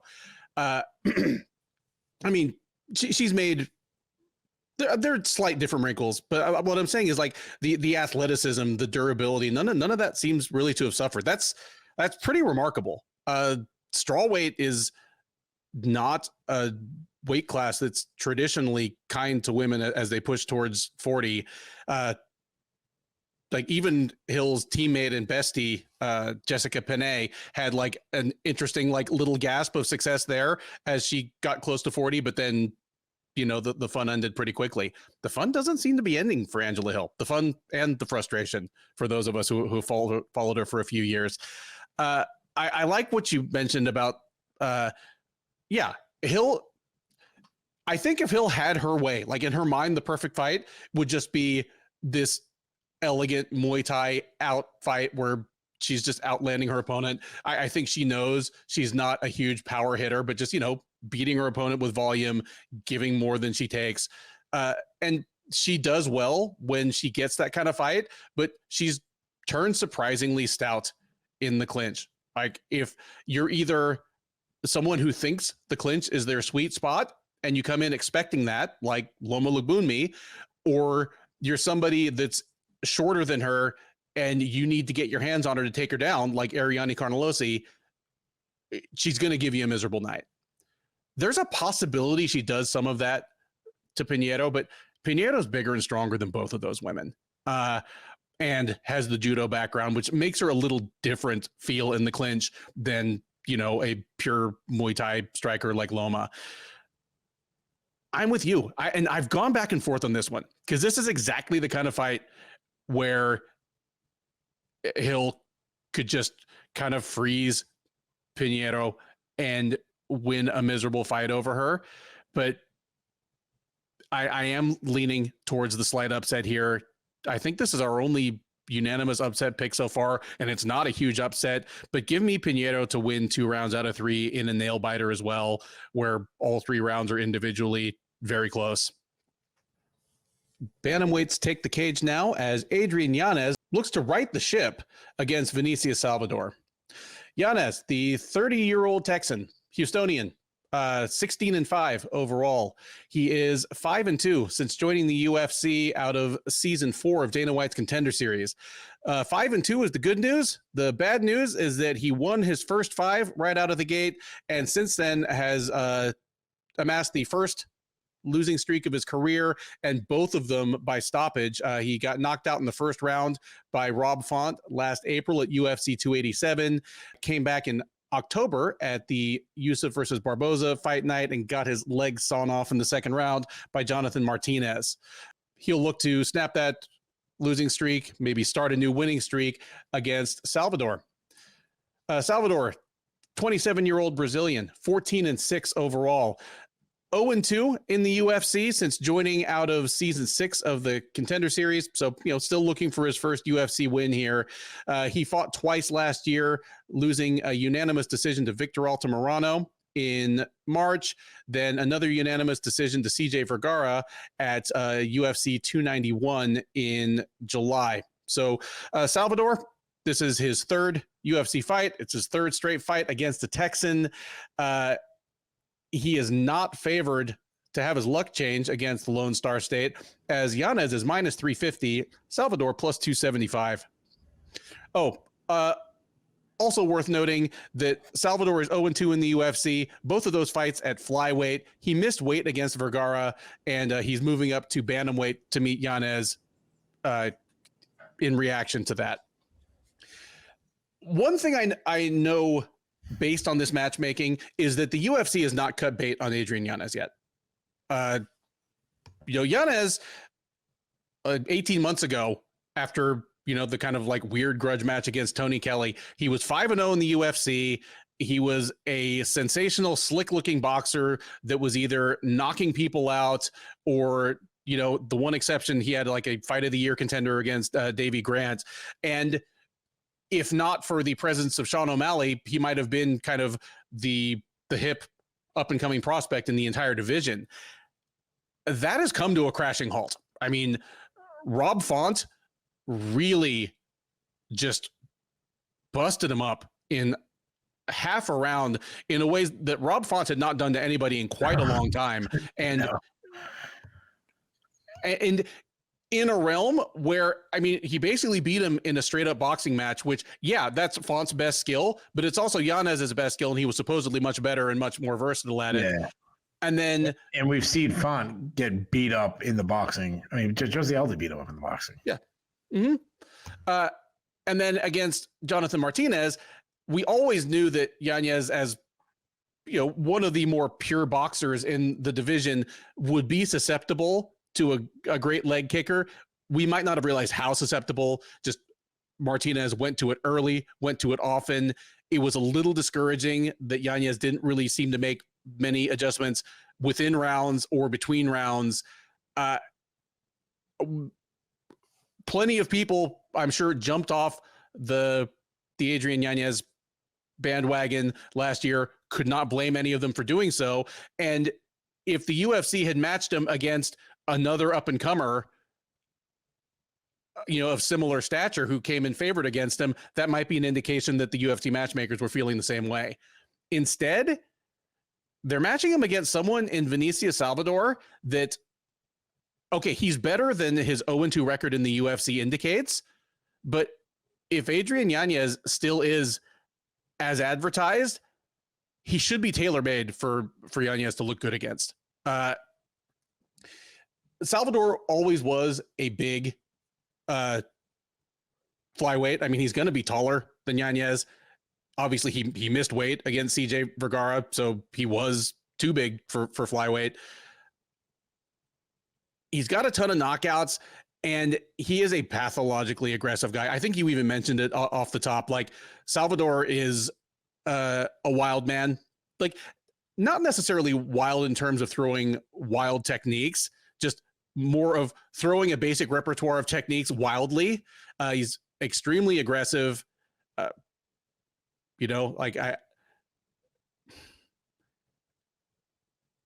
If Adrian Yanez still is the composed boxer with good vision and sharp counters and underrated power just due to solid technique that he seemed to be a year and a half ago, I think he's going to knock Salvador silly, and I think he's going to do it pretty quickly. Like, Salvador is just absolutely going to run into Yanez's punches on the way in over and over again. I'm kind of leaning towards that. I mean, it seems like the obvious pick, and Yanez is the big favorite, but that's kind of what I see happening here. It was concerning, obviously the big story in Yanez's young career is that he was the leading light at Metro Fight Club when Salsa Lees died. And when that camp kind of partially scattered to the winds, other big guys at the camp like Mana Martinez went elsewhere to train. Like, he went to Glory. That didn't pan out so well. Adrian Yanez at age 27 kind of took over that gym. And in hindsight, looking at him coming up against, hitting the wall against Font, and especially against Martinez, it kind of made me wonder,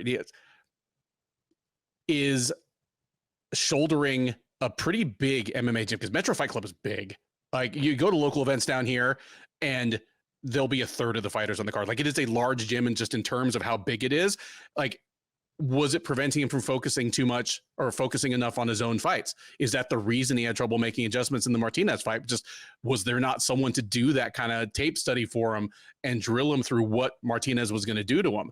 And it's not necessarily a knock on his training situation, because he was realistic enough, I'd say probably a year and a half, maybe 2 years ago at this point, to say, okay, I can't train all these people and run my own camps. And he brought in Eve Edwards, who, still lives down here in Houston and still trains people. And Eve Edwards runs Adrian's camps. The fight against Salvador here, for me, I expect him to beat Salvador, but based on how he looks in doing so, will kind of let me know where he is professionally. And obviously, if he loses to Salvador, then we got a whole other problem entirely. Like, Yanez will have almost completed one of the biggest turns from up to down in recent memory in the UFC. But assuming he beats Salvador, just if he looks prepared, if he looks crisp, if he's all over the fairly predictable things that Salvador is going to do, that's a good sign. If he just wins because he's a better fighter with good reflexes and a lifetime of boxing training behind him, that's cool. And it's good that he's back in the win column, but it's not quite as encouraging. Either way, give me Yanez by a knockout late in the first round. And hopefully the UFC's decision to make this matchup will pan out well for him. Hopefully he takes full advantage of it. Yeah, dude, his back is against the wall for sure. I mean, this is a guy that had a lot of buzz and rightfully so for some of the things he did when he first arrived in the UFC, and then back-to-back really crippling losses. And it's been a long time since he looked good. So at his best, he's a really good striker, very poised, can almost be too relaxed. And what I'm concerned is he has a little bit of that Jorge Masvidal, Bobby Green thing where he likes to give away rounds where he does not realizing that he's losing and he kind of needs to turn it up a little bit. It's that very boxing mentality. But when he's flowing, man, he's got fast hands. He's accurate. I love that he just kind of holds back his power, wait until there's opening. And then when there's the opportunity, that's when he unloads. Very good at wrapping punches around his opponents like pillars. He mixed up his rhythm and is good at picking up his opponent's timing and beating him to the point of the contact. He's a slipper guy who just slips himself just out of the way of strikes to kind of keep him still in the position to land some of his own shots. He can land a lot of power shots. He's got power. I mean, he's got a bunch of KOs already in the UFC. He's got a sneaky high kick that he can throw in. I love that he throws it right behind like a jab or something. He kind of hides it, or right behind a cross and hides it. So, he lands at the end of the combination. He doesn't check leg kicks, though. Jonathan Martinez battered his legs. I mean, that's what Jonathan Martinez does. I'm also a little worried about his durability. Like, yeah, he got smashed by Martinez and Font, but like, don't forget, he got hurt by Randy Costa, which he ended up winning the fight, but he was hurt a bunch of times, and that is not aged well. Like, the win has not aged well, and getting hurt by Costa has not aged well.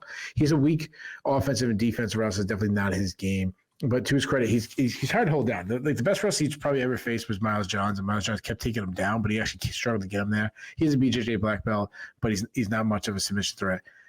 Salvador, he's a southpaw. He's moving up from flyweight. He's going to be fine at bantamweight. He's a big dude. He's a guy I wouldn't be surprised if he missed weight moving up to. It doesn't like I don't mean that. Like, he doesn't seem like the most disciplined guy. And a lot of times when guys move up, they get a little even more relaxed. Like, oh yeah, I'm good. Like, I'm moving up a week. Let's just be easy. And then all of a sudden, they're like, oh shit, I have all this weight to cut. And it's worth noting that he is a disciple of Marcelo Ribas. So if any of the animals are missing from the sanctuary, he probably ate them. Yeah. Had Brazilian barbecue right before he came out. He's a strong athlete. He moves well. He's very explosive. He's one of the wildest fighters I've ever seen. He just drops his hands and just throws these power hooks, just loads up and wings everything. It's so unorthodox. I said it before, like, the only way I can describe it is that Karate Kid Part 2 thing, just wild hooks. Though he throws nothing straight, but to his credit, yeah. Sorry. There you go. Nice sound effects there. Thank you. To his credit, his last fight, he cleaned it up a little bit. It wasn't as wild. He still has never thrown a jab, never thrown an uppercut. He telegraphs everything. Everything is a single strike. He does more showboating than he does striking. I think he thinks you win rounds by like flaunting and taunting your opponent. To his credit, he does well to wrap his punches around his opponent's hard guard. He will rip one of those big hooks to the body. He has KO power. I mean, I'm dogging the punches, but if he connects to them, I mean, knocks guys. He got 13 knockouts. I mean, you mentioned he knocked out Shannon Ross. He also dropped him a bunch of times before the knockout. I mean, he really drops everybody.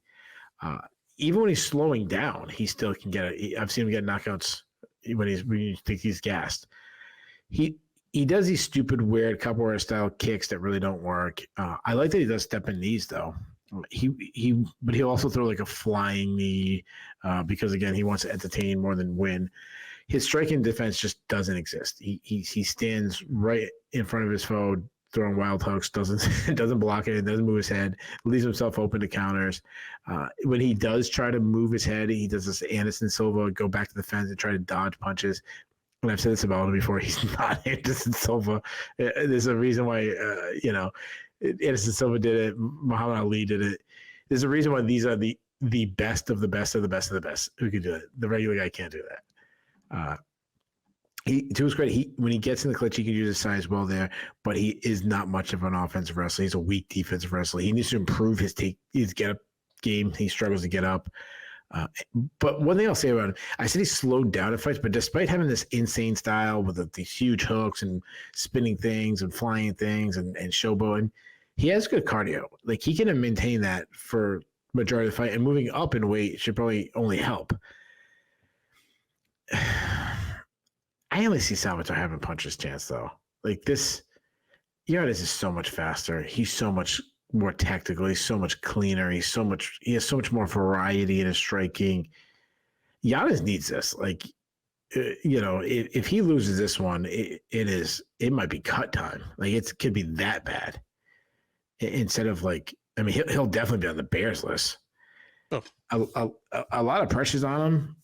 I think he strives here. I think he has one of his best performances. I see he pieces up Salvatore. I see Salvatore makes it through the first round, but then gets taken out in the second. Give me Yanez by second round TKO. Third from the top at UFC Fight Night 241 is a welterweight contest between Temba Gorimbo and the returning Ramiz Brahimaj. Gorimbo, the 33-year-old South African, is 12-4 overall. He's 2-1 in the UFC. He dropped his UFC debut, getting guillotined by AJ Fletcher in the second round. Since then, he has back-to-back wins over Takashi Sato and Pete Rodrigues. The most recent of those, the Rodrigues fight, was back in February at UFC Fight Night Dolidze versus Imavov, where he plunked him in just 32 seconds. He will look to make it 3 in a row here at the expense of Brahimaj. 31-year-old American of Kosovar descent is 10-4 overall. He's 2-2 in the UFC, and he has been out for over 2 years. Hasn't fought since February of 2022, where he throttled Michael Gilmore in the first round. I have called a few people candidates for the unluckiest man or woman in the UFC. Brahimaj is on the medal platform for that. You go all the way back to, he was supposed to appear on Dana White's Contender Series back in 2019, maybe 2020. And during the pre-fight physical to be on the Contender Series, they discovered a tumorous growth behind one of his eyes that had to be surgically removed. He couldn't fight on the Contender Series that season. Stayed in LFA. He got the call to the UFC. He made his debut against Max Griffin. It was a real fun back and forth fight. And then he lost by TKO because his ear burst in maybe the most disgusting ear-related injury since Kimbo Slice versus James Thompson, which you still can't tell me wasn't an intentional fix of the fight. He had a fight canceled due to one of his cornermen coming down with COVID during the really COVID restricted, almost every bad thing that can happen to a fighter that's not strictly within his control has happened to Ramiz Brahimaj. It's kind of amazing that he's made it to 4 fights in the UFC, and he hasn't fought in over 2 years. He's had multiple bookings since then fall through. Worth noting that the bookings that fell through might have been a blessing in disguise, because he was supposed to fight Michael Morales back in 2022. Morales, undefeated welterweight phenom. He was supposed to fight Carlston Harris last year. We'll be talking about Harris next. He finally gets the call, or he finally makes it to the cage, knock on wood, against Gorimbo. He is an underdog, but maybe not the underdog he would have been against the others. Gorimbo comes in at 2-1 favorite. He's minus 200. Brahimaj plus 165. Keith, it's been so long since Brahimaj fought that I know we've previewed a couple of his fights, but I couldn't remember my scouting report from those. And for all I know, it's completely irrelevant now. It's been over 2 years since the guy fought, and he's had multiple injuries since then. I forgot he existed. Yeah, I kind of did too, until about 3 weeks ago when I saw his name coming down the pike towards us. Tell me who wins this fight and what it looks like. And for a fight that's third from the top, I think it's fair to ask, even in the ultra crowded welterweight division, is there realistic contender upside in either of these guys? Well, I mean, Gorimbo for sure. He's been on a nice little run there. I'll say this about Gorimbo that is just weird as hell. Like the UFC doing this whole Gorimbo Rock story where the Rock saved him when he was so broke and had to give him money. Like, what a weird flex by the UFC. Weird flex was the exact term I was going to use. It's so like imagine like no other world would be like yeah, here's a sad story about a Target employee who has no money because Target doesn't pay them. So here comes Toyota to come in and help this person pay his bills. Like, you know, I think of like Undercover Boss. The Undercover Boss, well, like when the guy, you know, the guy from I don't know, freaking Popeye's Chicken is the CEO, and he comes in and he sees the sad story about this employee. He doesn't have some other business owner save them. It's the guy at Popeye's Chicken. That's your nice story. There's your PR. Like, what are we doing, UFC? It's just so weird. It is weird. Like in that hypothetical you threw out, the Target employee, you would at least expect that it would be Toyota making a big deal about it, not Target. And here it's it's so fucking weird. Anyways, good to The Rock for helping the guy out. So The Rock seems like a good dude. Can I say something also kind of weird? Sure. This is going to get so much hate, Ben. Why the fuck are we doing another Mark Kerr story? It's already been done. I don't get it, because the actual story with actual footage of him is still maybe the greatest documentary in mixed martial arts history. And everything that came after the end of that documentary is super, super depressing. Yeah, it's not a good story. It like doesn't get better. And I've already seen the documentary. Why do I need a movie about it? Yeah, I don't. And not to be like rude. Like I'm sure Mark Kerr is a good dude, and he was a smash man, and the steroids and the CTE and painkillers and everything. Like, I feel like why are we making like this? So many fucking MMA fighters have the same story. Like, why does Mark Kerr keep getting all the press on it? I'm not hating Mark Kerr. You know me. He's an NCAA wrestler. I'm no one's a bigger NCAA wrestler in the world than me. No. I don't get it. You're mad because he beat your hero. He won his title by beating Randy Couture. He did. Nice. Good reference. Good reference. He did win the NCAA title over my favorite fighter of all time. I just don't get it. And there is a certain measure of redemption. You know, he's turned into an apparently productive, happy citizen with a regular job, but you have to wade through a lot of shit to get there. I'm almost morbidly interested to see how the movie treats it, because his fight career between the end of the Smashing Machine and the end of his career is straight depressing. Yeah. The only thing I can think of is like, because MMA has had such a like uptake in popularity, that they're hoping like guys like me and you who've been in this for almost 30 years now don't know that there's a documentary called The Smashing Machine with the behind the scenes with freaking the moment where Mark, you know, he's the man, Mark Kerr's the man, but his teammate Mark Coleman, who had that high and kind of fell down himself, he wins the pride and Mark Kerr is having this terrible thing going on. You see him shooting freaking steroids and stuff. And it was like the realest documentary, and it's definitely. I mean, it's up there. It's up there with the Rickson Gracie documentary, and this was more personal than like the Rickson. It was just about him being a badass dude. But yeah, I don't get it. And then the story, it's not this feel good story. Do you know who Vinny Pazienza is? Of course, yeah. Okay. But some people he's a legend here. He's from Cranston, Rhode Island. It's actually where I was all day today. Was in Cranston. I've met Vinny Pazienza so many times. Actually, when I was fighting MMA, he'd come in. He was like good friends with the owner of my gym. He'd come in all the time. But awesome. He want to give you like a boxing lesson real quick, and then like ask for money. But anybody in Rhode Island knows he has this incredible story. You know, broke his neck and then came back and wasn't supposed to walk, and they made a movie about it. Mm-hmm. But it doesn't tell the whole story. Like anybody in Rhode Island will tell you, Vinny Pazienza is a freaking junkie still to this day. He crashed his car because he was drunk and he was a junkie.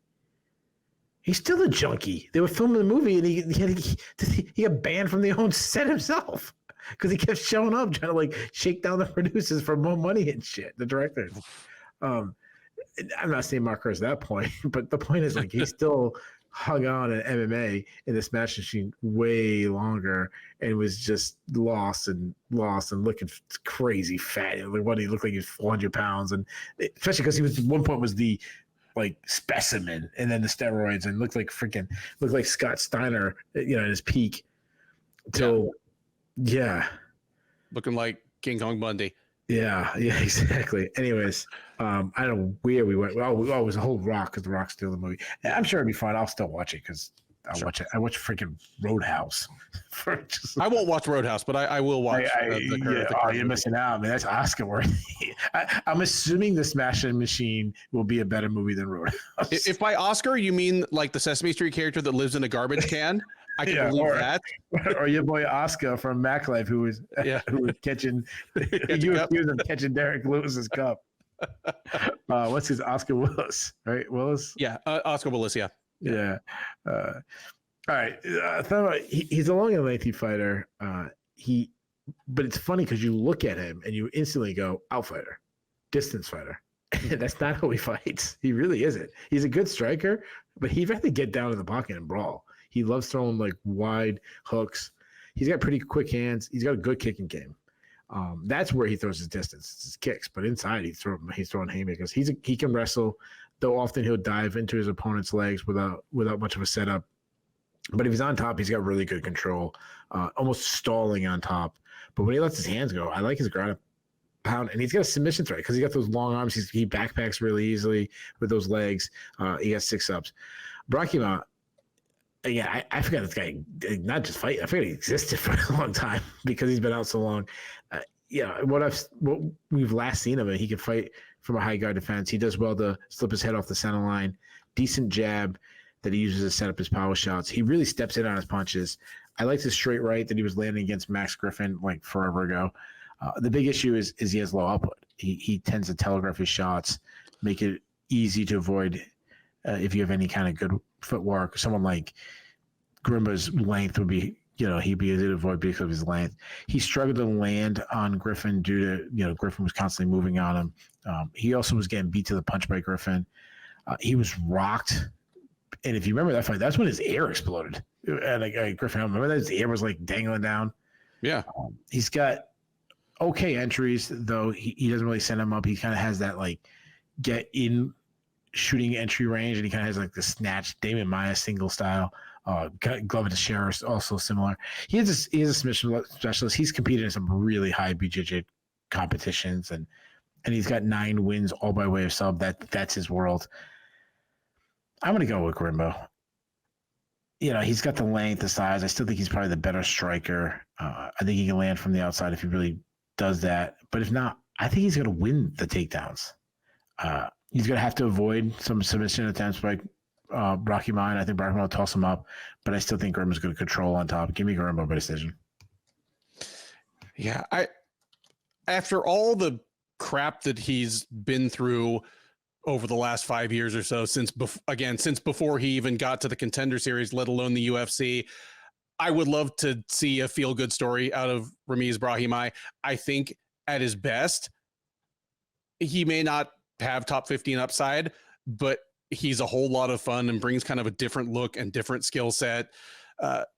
You mentioned that he has the potential to be a special grappler, but it's not like he's a terrible striker, and he's a willing striker. I mean, he was throwing down, and it was a lot of fun in his fight with Griffin. But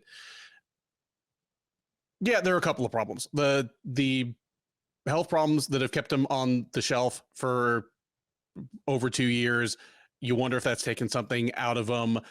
He's a guy that, and I don't say this about many fighters, but he's going to come off undersized against Garimbo, and he's going to come off looking like a guy who might be able to cut to 155. And if you listen to the show at all, you know that neither Keith nor I are ever the ones saying fighter A should solve their problems by moving down a weight class. Like, that's very rare, but yeah, he's going to look undersized against Garimbo. And if that being undersized translates into him not being able to get the fight to the ground under his terms, where, he actually shoots a proper takedown and Garimbo is just able to shuck him off with a couple of underhooks, that's a problem.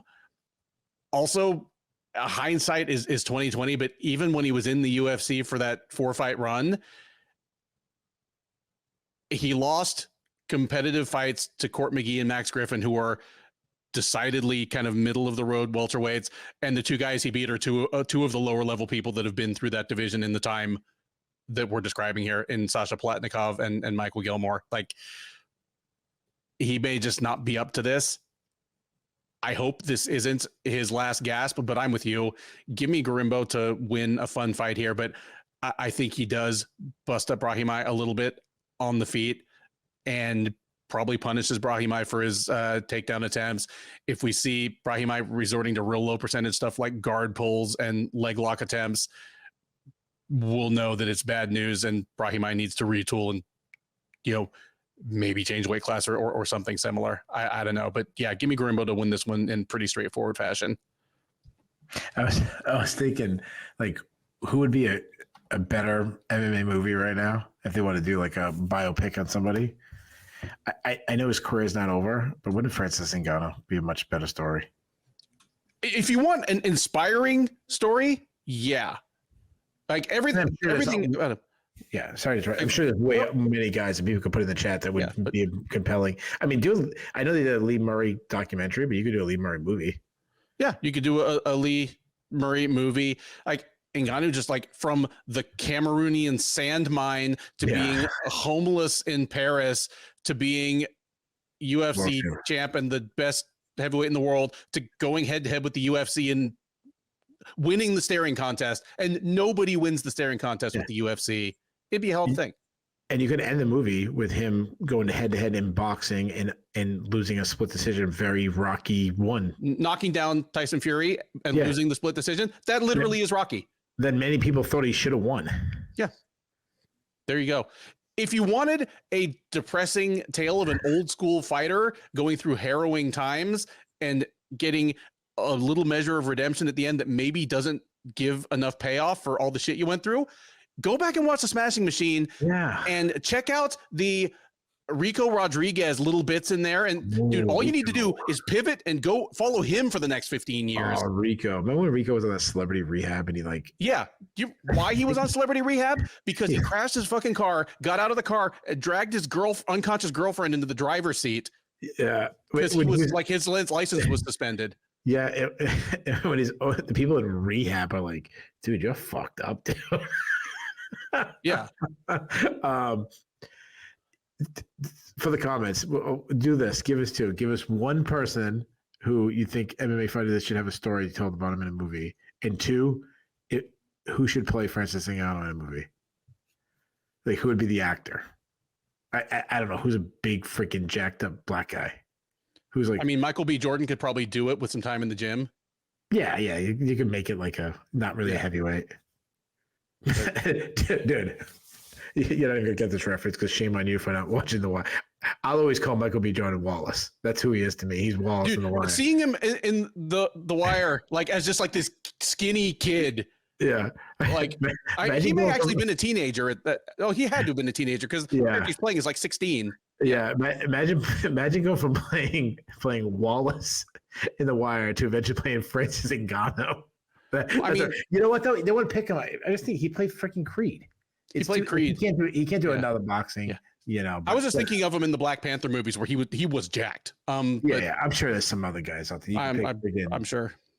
Well, you could probably get someone who's like African who's got like a deep African accent. Yeah, probably like, good. I don't know. I'm sure there's. I'm not a big Hollywood. You know, I know like Tom Cruise and Tom Hanks and shit. Tom Hanks is such a good actor. You can probably pull him off anyways. But I just love when I have no idea where this is going to go. We just talk nonsense and it just keeps taking every fucking turn. Get into the whole rant about Mark Kerr for no reason. I almost said you're like, hey, another redemption. I'm like, what is redemption? That he didn't die? Yeah. Who, like Kerr? Yeah. Well, dude, he ended up like I remember seeing it was probably an article on an MMA site about him, like just showing what he was doing in 2015. Oh no, he fought in 2015. He fought King Mo, like what he was doing in like 2019 or something. And ironically, he was like a rep for a pharmaceutical company, but he was like working like a 9 to 5, like, shirt and tie job. And and he had like a steady home life. He had like a girlfriend and stuff. It's like, hey, he's alive and he has a job. You know, he's not in rehab. He's not in jail. He's not dead.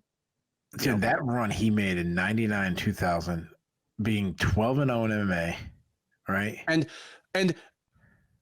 he had in those 12 fights, without looking, he had more finishes that he's the only one in the entire Fight Finder with that finish. Like Sidney Gonzalez Freitas ran out of the ring and wouldn't come back in. That was the Capoeira guy. Like Branko Stikotic wouldn't stop grabbing the, like people were fucking terrified of this man. Like who has multiple TKO wins by like dude ran away, wouldn't come back. Dude, think about this. He was 12-0. 12-0. He won 2 UFC tournaments. He was undefeated in Pride. This is before the Igor Vovchanchyn. He was the NCAA champion wrestler. Yeah. Built like freaking the Incredible Hulk. And we should just keep this in. Fuck it. And he was freaking Abu Dhabi. He won Abu Dhabi 4 times.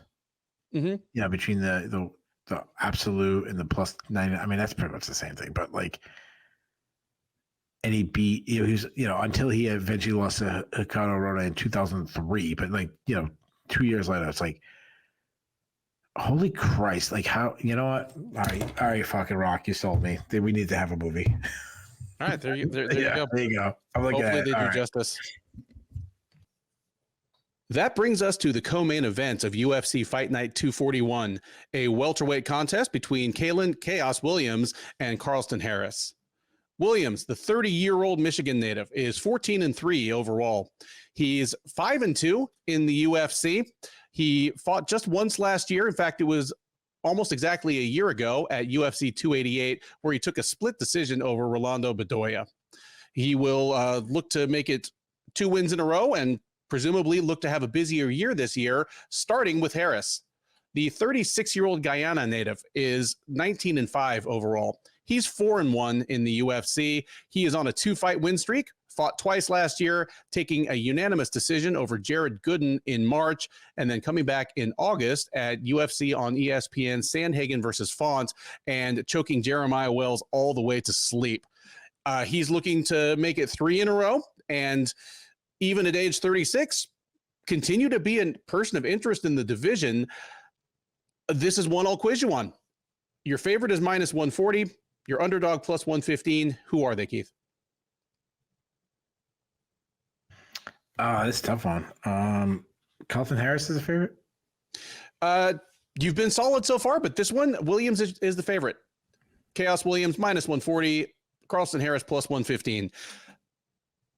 In fairness to this card, we've criticized this card quite a bit, both directly and then indirectly, just by talking so much about other stuff. And that kind of tells you how we feel about a card, how much story and joke time there is.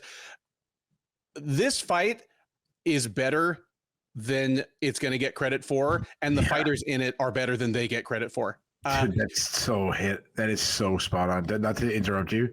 Yeah. But when I was doing research on this fight, and honestly, like we've said this before, like you kind of pick the fights that you want to do research on first, and this was lower on my list. And then I look at their records, I'm like, holy shit, both these guys are so much better than I remember them being. Mm-hmm. Both of them.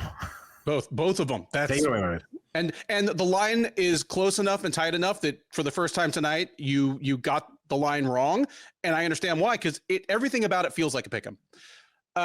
Chaos Williams, he debuted in the UFC right before COVID. He debuted at UFC 247 here in Houston, came in on late notice, fought hometown fighter Alex Morono, my guy, blistered him in 27 seconds, and we were off to the races. A solid win. Say what you want about Morono. You beat Morono, you're a solid fighter. And if sleep Morono in under 30 seconds, yeah. And then he came back later that same year, where it took him 27 seconds to knock out Morono. It took him 30 seconds to knock out Abdul Razak Al Hassan. And just like that, he wiped out Fortis MMA's welterweight stable in under a minute of cage time. He is more than that, but like that's still the lead. He is a good boxer with fast hands, good vision, blistering power. At his best, he has blistering power without overswinging. At his so-so self, he can hunt the knockout a little too hard, and I've seen him do that by kind of overextending himself a little bit. He's not a chump on the ground. He's a decent wrestler. It's interesting. Now I think of Murcielago MMA as, I mean, it's not a American top team or Novo Uniao, but it's kind of a mainstay in the UFC. And he was the first guy from that gym to make it to the UFC like 5 years ago. Kind of led the charge. Like I feel as though Murcielago has kind of soaked up a lot of talent from the upper Midwest. You know, they've been hot too. They've been hot too. They've been hot. Right? Buckley's with that team, right? Yeah. Yeah. Buckley, because every gym in Missouri apparently hates him. Like he had all that beef with like James Krause and like all these other gyms down there. He got like taken up to Michigan. But yeah, who knows though? Who would have guessed with that beef with James Krause that we were all wrong about which guy would have a good reputation a year later. Yeah, seriously. There's just a lot to like about Williams. I've said this. I think I said this last week about Sean Woodson. I'm much more of just a boxing appreciator than any kind of expert, but I like watching Kalen Williams strike. He has more subtlety to his game than you would think. He's good at changing speeds. The thing he knocked Alex Morono out with, like just he kind of zeroed in the distance quicker than Morono did. I don't know if he did tape study and knew that Morono could be a little over aggressive early, but whatever it was, he just measured him and cold cocked him. Yeah, there's a lot to like about Williams. Harris, I should have been higher on him when he got to the UFC. Like, I think I kind of wrote him off because he was so old when he got to the UFC. But now that I think about it, he came in, he already had wins over Wellington Turman and Michel Pereira. And granted, they were a few years ago. And, you know, Michel Pereira, especially in those early days, was kind of a wild man. But his last win before getting to the UFC, he put Saigid Izagakmaev to sleep. And I say this in full recognition of what a bold claim it is when talking about welterweight. Saigid Izagakmaev might be one of the 15 best welterweights in the world. He is a fantastic fighter. He was on a monstrous winning streak until he ran into Harris. He's been on another monstrous winning streak since then. He's wrecking shop over him, one championship right now. He is a fantastic fighter who could give most of the best welterweights in the UFC their hands full. Like, I feel very confident. And Harris like slept him with just a fantastic kind of like front headlock. All he's done since getting in the UFC is run over everyone not named Shavkat Rakhmonov. I'm not saying that Harris is the second best welterweight in the world right now, but it's not entirely out of the realm of possibility. Like, if you think Rakhmonov might be the best, like, you know what I'm saying? Like, yeah. Harris, despite being 36 years old, he's been doing just fine because his game just runs a lot more on being clever and versatile and composed than being blindingly fast twitch. Like, he seems like a taller fighter than 6 feet tall. Part of it is that he's got long arms, and while he puts them to good use in the striking, where he really puts them to good use is in the grappling. He has one of the nastiest front headlock series in the entire sport right now.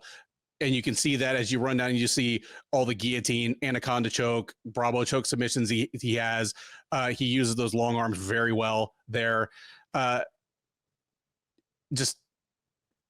see this fight going one of two ways. Like, I expect Chaos Williams to have the advantage on the feet. Again, even though they're both supposedly the same height, I feel as though Williams is going to give up reach, but I don't think it'll make much of a difference. He's been fine fighting both shorter and longer fighters. He's just quick and technical. If he's that much better than Harris on the feet, he's just going to beat him up and he'll win that way. if it's a close thing on the feet and Harris is giving as good as he gets, if Harris like hits him clean and rings him up at any point, and Williams gets forced to go to his plan B, whether that ends up being wrestling or initiating the clinch, that's where things get really dangerous, because Williams is aggressive enough that he could just run right into another anaconda choke from Harris. It is just the slightest of upsets, and I'm probably going to regret it, because if you pick this fight wrong, I think you're going to pick it very wrong, but I'm going to go with Harris. Give me a back and forth, like barn burner of a fight that's really competitive for as long as it's competitive. But yeah, give me Harris either to hurt Williams and pounce on the feet with a front headlock that he ends up finishing with a submission, or just grabbing something opportune, maybe when they're clinching against the fence for whatever reason. But give me Harris here by, I'm going to say it's a 3rd round submission and a very possible fight of the night. But if I'm wrong the other way and Williams just knocks him silly in 90 seconds, that's my second most likely outcome. So don't come for me too hard. Yeah, I think that's a really fair assessment. Like, if you pick the wrong guy, it's going to be really bad. But this is a tough one, man. I'm glad the line is really close. I've always felt like I don't have the best assessment of Gas Williams. When I see him, I see a guy that wants to press the action. He throws straight shots. Everything he throws, he's trying to knock you into next week. Huge power. He throws these hard calf kicks, though he will throw him naked. Drops his hands a little and keeps his chin high. Like, defense is second to him. He doesn't. He'll willing to eat one to take one, but he's, he gets hit with a lot of things. He really hasn't been rocked or really hasn't been hurt too bad. He'll go for takedowns, but he's definitely not an elite wrestler. And that's second nature, or I should say second option to him. Harris, I've compared him to Alex Oliveira in the past because he's got these long arms. He's got a nice jab. He can be wild. I like that. Yeah. He throws this weird right hand. It's kind of hard to explain where it comes from. He showed power against Ibi Kasaganai, which is a win that has aged pretty well for him. He will overthrow, which is also similar to what Alex Oliveira has done. I like that he mixes in wrestling with his striking well. His wrestling is a massive part of his game. He knows how to get the fight to the ground. He knows it's a big part of it. I like his entries. I like his upper body takedowns.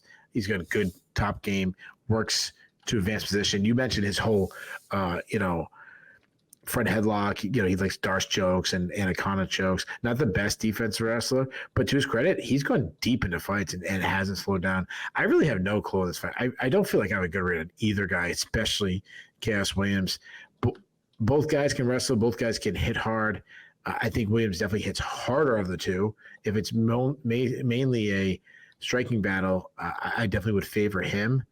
If it's mainly a grappling battle, I'm thinking it's more likely that it's Harris that initiates. I've flip-flopped on this one because, again, I don't think I have a good read on Chaos Williams. I think I'm with you, man. To me, it's two options for Harris, but it's really almost one option for Chaos Williams. But like the chance of him winning a grappling battle, I don't feel too comfortable with. Both their losses so far in the UFC are all good losses. Like, they don't look bad. Yeah. So again, it's like these guys are flying under the radar in the division. Rightfully so. It's such a loaded division. But I think the winner of this, especially in the co-main event slot, if that's what it really is, we should get a big pump up the right, maybe fight a ranked guy next. Yeah, I'm going to say just the wrestling and the grappling. I think he might, I'm going to say locks in the submission. No, you know what? I think Cass is tough. Like, he might not get subs. I'll say Carlton Harris threatens enough that he wins a decision with this submission attempts. Give me Harris by third round. I'm sorry, by unanimous decision. With that, we come to the main event of UFC Fight Night 241, a featherweight contest between perennial contender Edson Barboza and undefeated Laron Murphy. Barboza, the 38-year-old Brazilian, is 24-11 overall. He's 18-11 since joining the UFC a long, long time ago. He's 18-11 overall. He is 4-3 since dropping to featherweight. He was a lightweight mainstay. That's where he composed a lot of his unmatched highlight reel, but he's been at featherweight for the last couple of years and has won more than he's lost. He's on a 2-fight win streak right now. He has 2 wins last year, a first-round knockout of Billy Quarantillo in April. Then in the headliner of UFC Fight Night 230 in October, a unanimous decision win over Sadiq Youssef. He's going to look to stretch that into 3 in a row and mark himself perhaps an actual contender in this division, not just a continued source of highlights. In order to do so, he will have to get past Murphy. The 32-year-old Englishman is 13-0-1 as a professional. He's 5-0-1 in the UFC. He fought twice last year after missing all of 2022. He took a split decision over Gabriel Santos in March, and then at UFC London in July, the Aspinall versus Tybura card, he took a unanimous decision over Josh Kulabau. He is looking to extend his undefeated professional record, inch one more spot towards the featherweight title shot that continues to elude him, and he'll have to get past Barboza. Keith, your favorite in this fight is -155. Your underdog is +130. Who are they? Well, that's tough. I'm glad that's close. Murphy's the favorite? Murphy is the favorite. Murphy is -155. Barboza +130 or so. I'm going to flip this to you first, but I'm going to ask you as part of it to convince me that Laurent Murphy isn't just the featherweight Leon Edwards. Like I mean, they're both Black British guys. They both are on a fantastic streak. I mean, in the case of Murphy, a career-long streak, and just always and Edwards, yeah, and just always like the last to get headlining spots, the last to be taken into the title discussion. For obvious reasons, sometimes both of their fights aren't the most fun to watch, but yeah, I mean, tell me whether Laurent Murphy is a future title challenger or champ in this division. And I guess it starts with getting past Barboza on Saturday. Yeah, I mean, first of all, this is a big step of a competition. I mean, main event alone, going against, I don't want to say a legend. I hate people throwing a legend, but a guy who's been, a staple or has had legendary moments, I should say. Then I'd say this: Edson Barboza is about as big a lock for the UFC Hall of Fame as I can think of right now for active fighters who haven't won a championship. Yeah, but everyone gets in the UFC Hall of Fame. He'll be there quicker than most of the others, I think. Yeah, probably. Yeah. I me's he's so light. I mean, he's the guy's. I just think he's had legendary moments. Yeah. You know what I mean? Like that spinning wheel kick of Terry Adam, and he's done legendary. Like he has legendary tools, like his leg kicks are legendary and stuff. So, it's so tough to say because the thing is, Laurent Murphy hasn't beaten anybody of note, and to compare that to a guy who's went on this historic run to win the title, to defeat Kamaru Usman twice, to beat Colby Covington, to probably fighting Bilal Muhammad or something. He's who knows how long his streak. It's just it's. I get the comparison. Like you mentioned all the similarities, but I question this: if he was white, and I'm not. This is not a racism thing. No, like, please don't take it. But like, would we be saying this?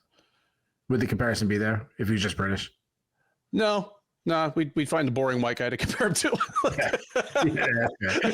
No, if I compare it to Bilal Muhammad instead. Yeah, I mean, yeah, while the UFC occasionally fumbles in handling black stars, like Adesanya and Jones are two of the biggest stars in UFC history. No, it's not that. It's just that they both happen. That's right. In common. Yeah.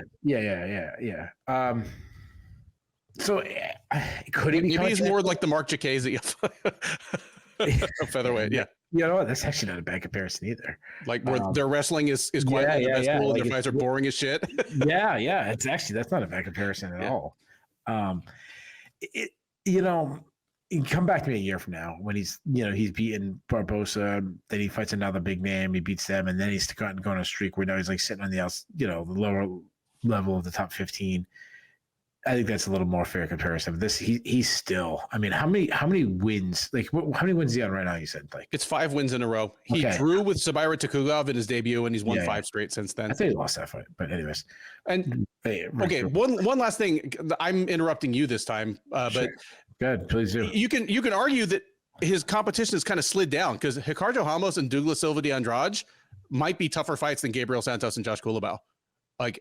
You can argue. I like Kulabau. Kulabau's pretty tough. Right. Kulabau's come around. That's does it look tough? But he is tough. But the point is, I mean, this just a name value alone. This is a massive jump in name. Obviously, a main event changes things. Yeah. But how many wins would he still have to win, like, to become champion? Without anything crazy. Without being crazy. If he beats Barboza. It's 2 more before he gets even a title eliminator, I think. Oh, I think at least 2 more. So Barbosa, then 2 more, and then the title eliminator, then the title. Yeah, so 3 more wins and then a title fight. So, I'm saying no, Barboza, 2 wins, an eliminator, and then the so it'd be 5 fights from now that he'd be in an actual title fight. Double the streak he's on right now. He's got to double the streak he's on right now, and that probably takes another 2 years. Because, like at best, because again, he missed all of 2022, and he was he's a twice per year fighter at his best. Yeah, so that's why it's so hard to compare them. Yeah. And then he's got Edson Barbosa, which this is a big step up. Barbosa, I mean, obviously we know we got Barbosa. He's a Muay Thai striker who's one of the best strikers in the history of the sport. He's a builder who picks up his pace when his opponent starts to slow down and he starts landing shots at will. I've said this before, but I'm going to continue to say it. He's an underrated boxer, which is crazy to think when you talk about one of the best strikers in the history of the sport.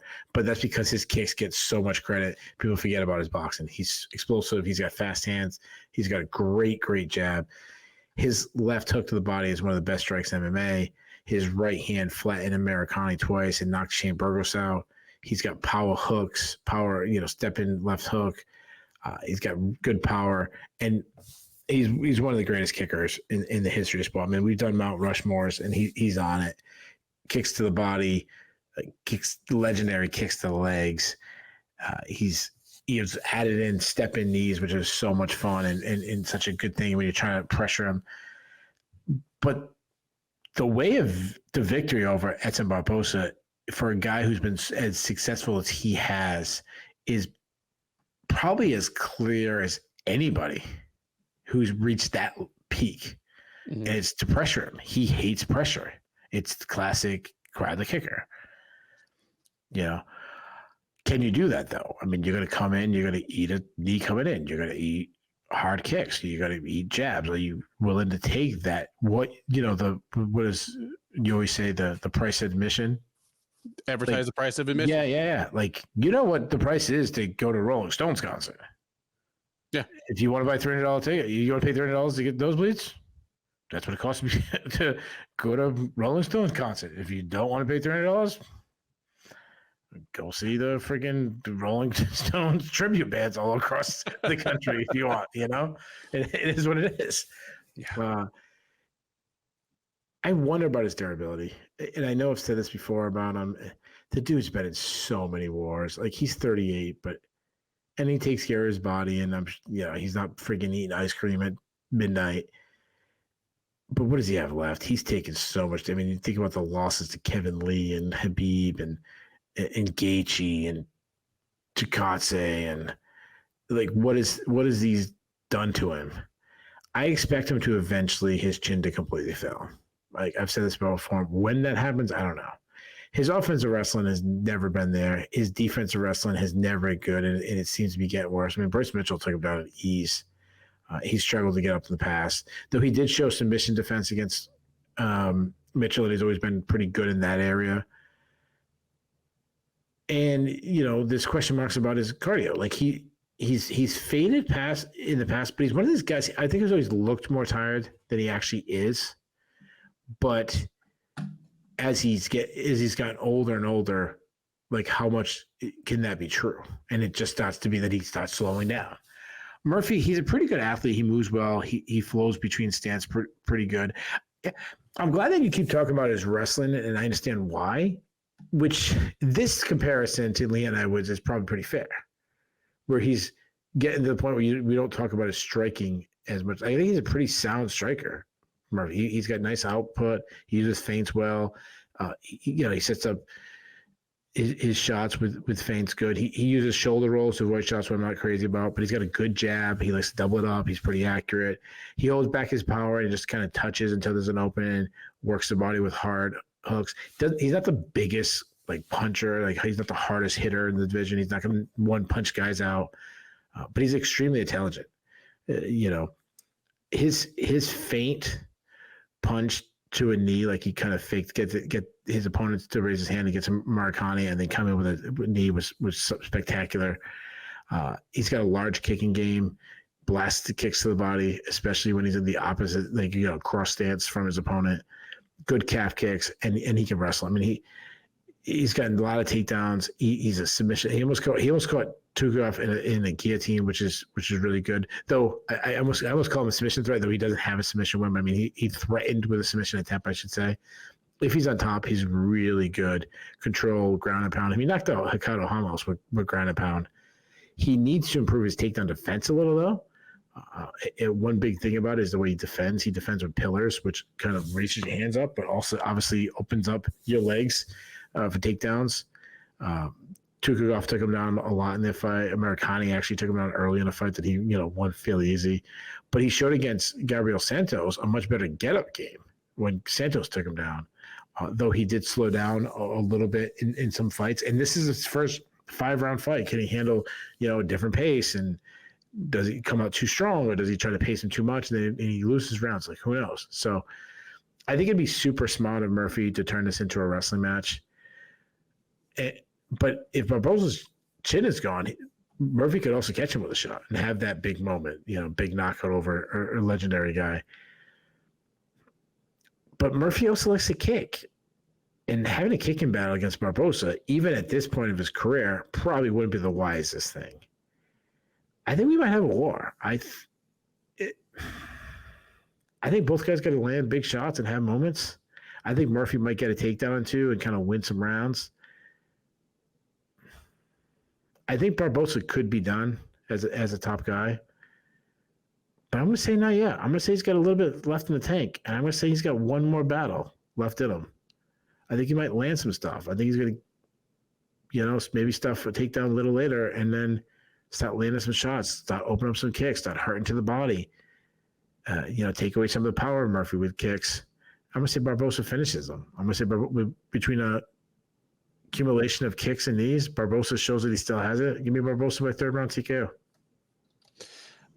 I love it. I love the entire breakdown. I love you pointing out that Barboza's punching is one of the more underrated individual skill sets in the sport. I see the parallel to Cro Cop because both guys' highlight reel is almost all kicks.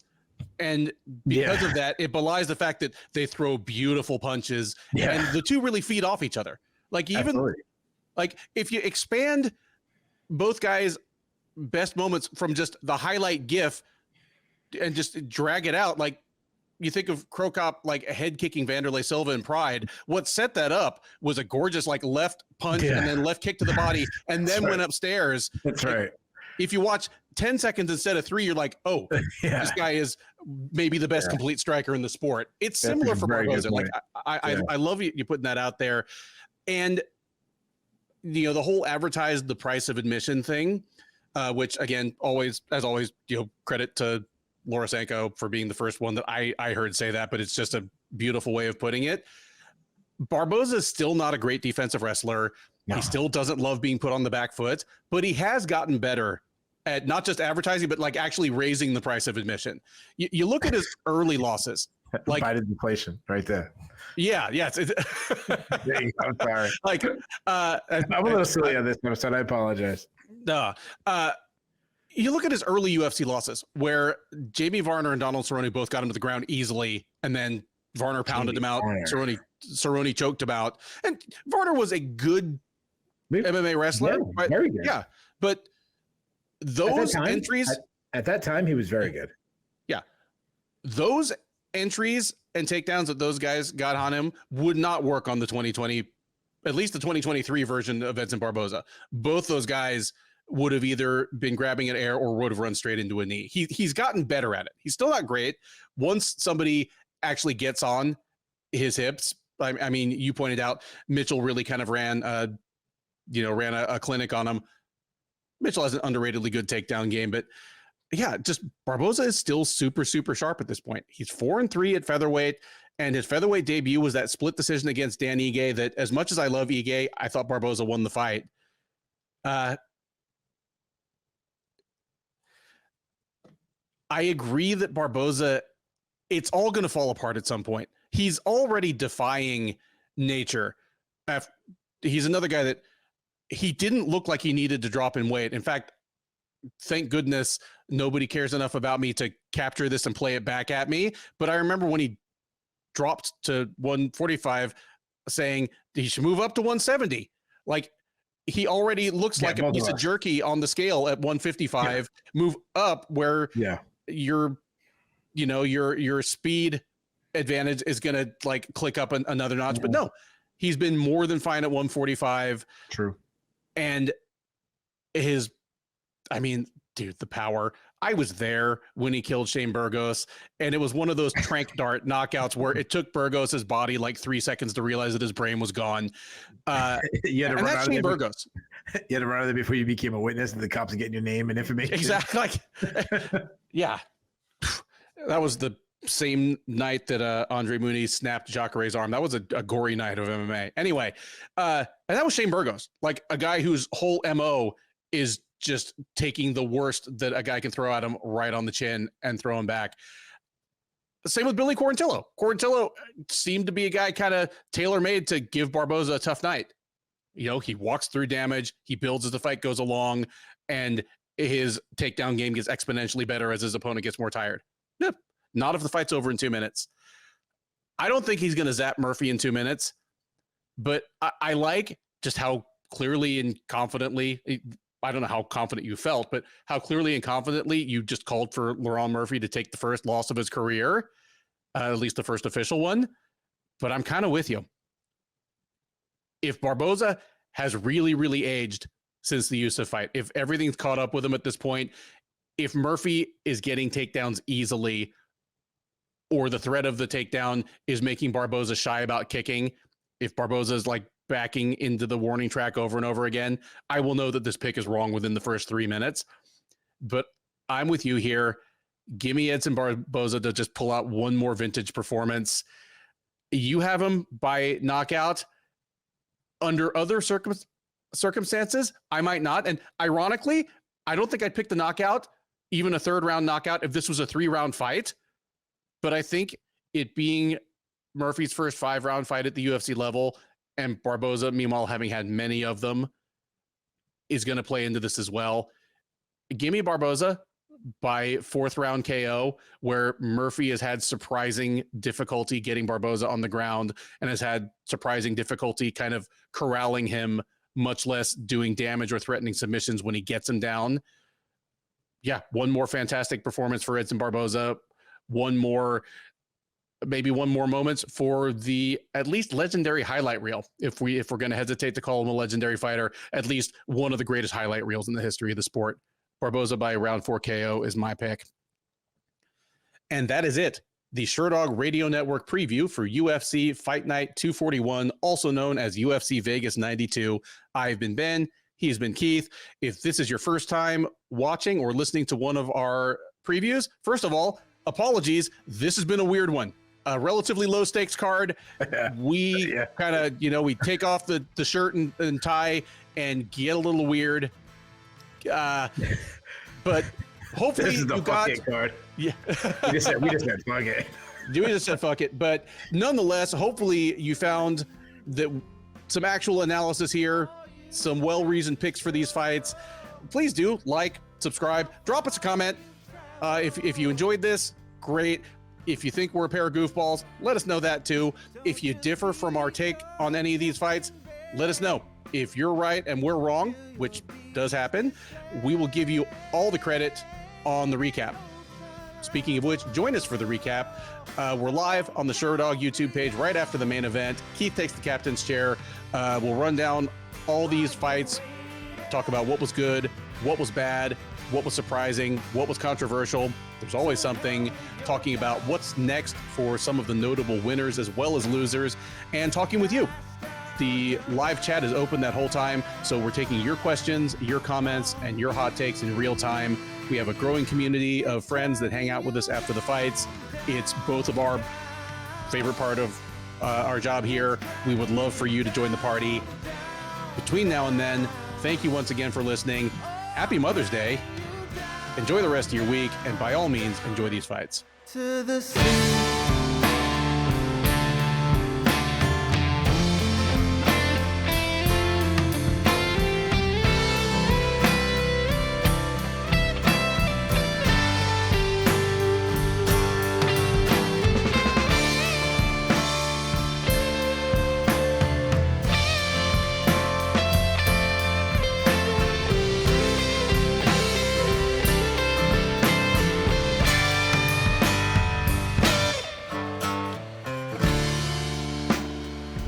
Make your bed of fairy tales.